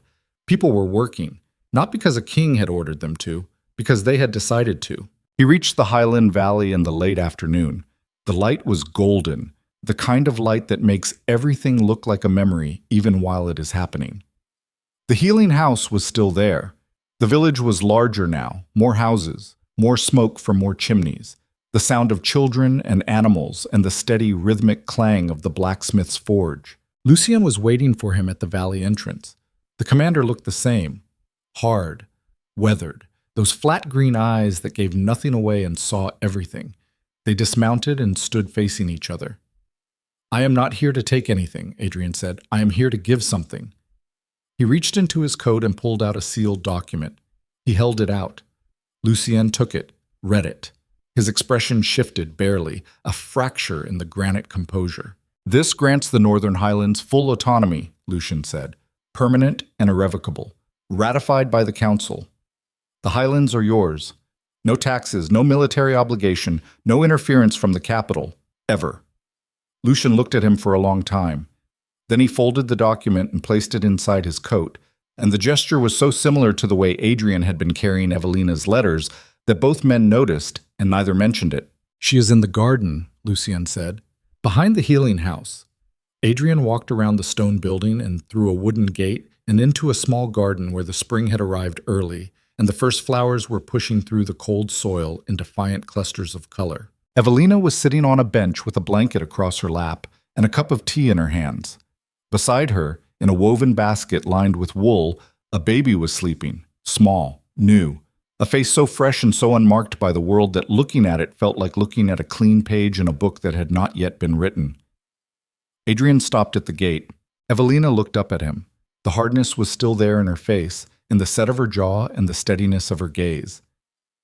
But there was something else now, too, something that had not been there the last time he saw her. A settledness, a peace. Not the peace of someone who has forgotten what happened, but the peace of someone who has integrated it, who has taken the wreckage and the pain and the scars and has built them into the foundation of a new life that is stronger because it knows what collapse feels like. Adrian looked at the baby, his throat closed. "A boy," Evelina said. Adrian nodded. He could not speak.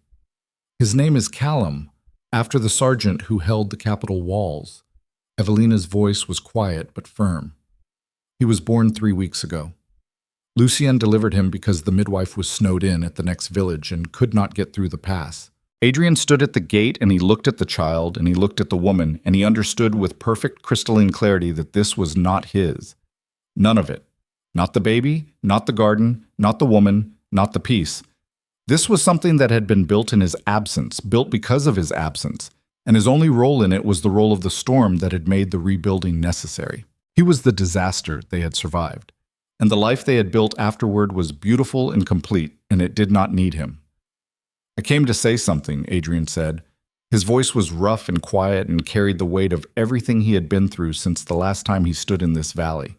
Not to ask for anything, just to say it, out loud, to your face, because you deserve to hear it, and I deserve the cost of saying it.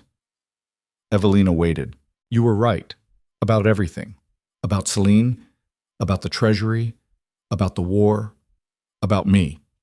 You were right, and I did not listen, and people died because of my arrogance." Adrian's hand tightened on his cane. "And the worst thing I did was not ignoring your warnings. The worst thing I did was making you believe that your voice did not matter, that your judgment was less than mine, that your loyalty was something I could spend without replacing." He paused. "I will carry that for the rest of my life. Not as punishment, as education. Because the most important thing I have ever learned cost me the most important person I have ever known. and that is a price I earned and a lesson I will not waste. The garden was quiet. A bird called from somewhere in the trees above them. The baby stirred in the basket and made a small sound, and Evelina's hand went to the blanket automatically, adjusting, soothing, the unconscious reflex of a mother whose body is tuned to every frequency her child produces. Adrian. Evelina looked at him, and for the first time, something in her dark eyes softened. Not into love, not into forgiveness, into something more nuanced and more human than either, into recognition. The recognition of one person seeing another person clearly, perhaps for the first time, and acknowledging that what they see is flawed and damaged and different from what it used to be, and also, somehow, more real. "I do not hate you," she said. "I thought I would. For a long time I tried to. But hatred requires an attachment I no longer have." She paused. "What I feel is something closer to sadness. Sadness for the life we could have had if you had been the man you are now, when you were the man you were then." The words hit Adrian in the center of his chest and stayed there, and he knew they would stay there for the rest of his life. And he knew that was right. Some things are not meant to be healed. Some things are meant to be carried. Not as burdens, but as ballast, the weight that keeps a ship steady in rough water, the gravity that prevents a man from floating away from the consequences that make him human. He looked at the baby one more time, small and sleeping and impossibly new. A life that had started in the middle of the worst chapter of the story and would grow up in the chapters that came after, chapters that Adrian would read about from a distance but never participate in. "Take care of him," Adrian said. Evelina looked at the child in the basket.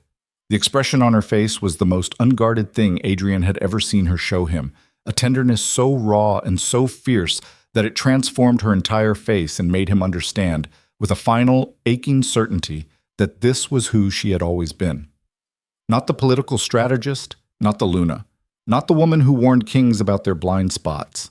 A person with an infinite capacity for love who had simply been waiting for someone worthy of receiving it. And that someone was a sleeping infant in a woven basket, not a broken king at a garden gate. "I will," she said. Adrian nodded. He turned. He walked back through the gate and around the healing house and through the village where people who did not know him and did not need to know him were going about the ordinary, extraordinary business of living their lives. Lucian was standing by the horses. He said nothing. He held Adrian's mount steady while Adrian pulled himself into the saddle with his one good leg and his cane and his permanent limp, and the two men looked at each other one last time. "You are a good man, Commander Ward," Adrian said. Lucian considered this. Then he said, "I am a man who made better choices than you did. That is not the same thing as good, but it is enough." Adrian rode south out of the valley. He did not look back. The road stretched ahead of him, long and scarred and uncertain, winding through a kingdom that was rebuilding itself one broken brick at a time. And he rode alone because that was what he had earned and what he deserved, and what he was learning, slowly and painfully, and with the particular stubbornness of a man who has finally run out of shortcuts, to accept. Behind him, in a garden in the northern highlands, Evelina Ashford lifted her son from his basket and held him against her chest and felt his heart beat against hers, tiny and steady and full of a future that belonged entirely to them. Lucian sat beside her on the bench. He did not put his arm around her. He did not need to. He was there, the way he had been there every day since she walked into his life on bleeding feet with nothing but a medical kit and the wreckage of a broken heart. She leaned her head against his shoulder. The light was fading. The mountains turned gold, then amber, then the deep, quiet purple of a day ending the way all days end, with the sun going down and the world continuing, and the people in it choosing, moment by moment, who they want to be when morning comes. Adrian Vale saved his kingdom. He lost the only woman he ever truly loved. And he learned in the hardest possible way that loyalty is not a thing you demand. It is a thing you build, one honest choice at a time, and once it is destroyed, no crown on earth can buy it back.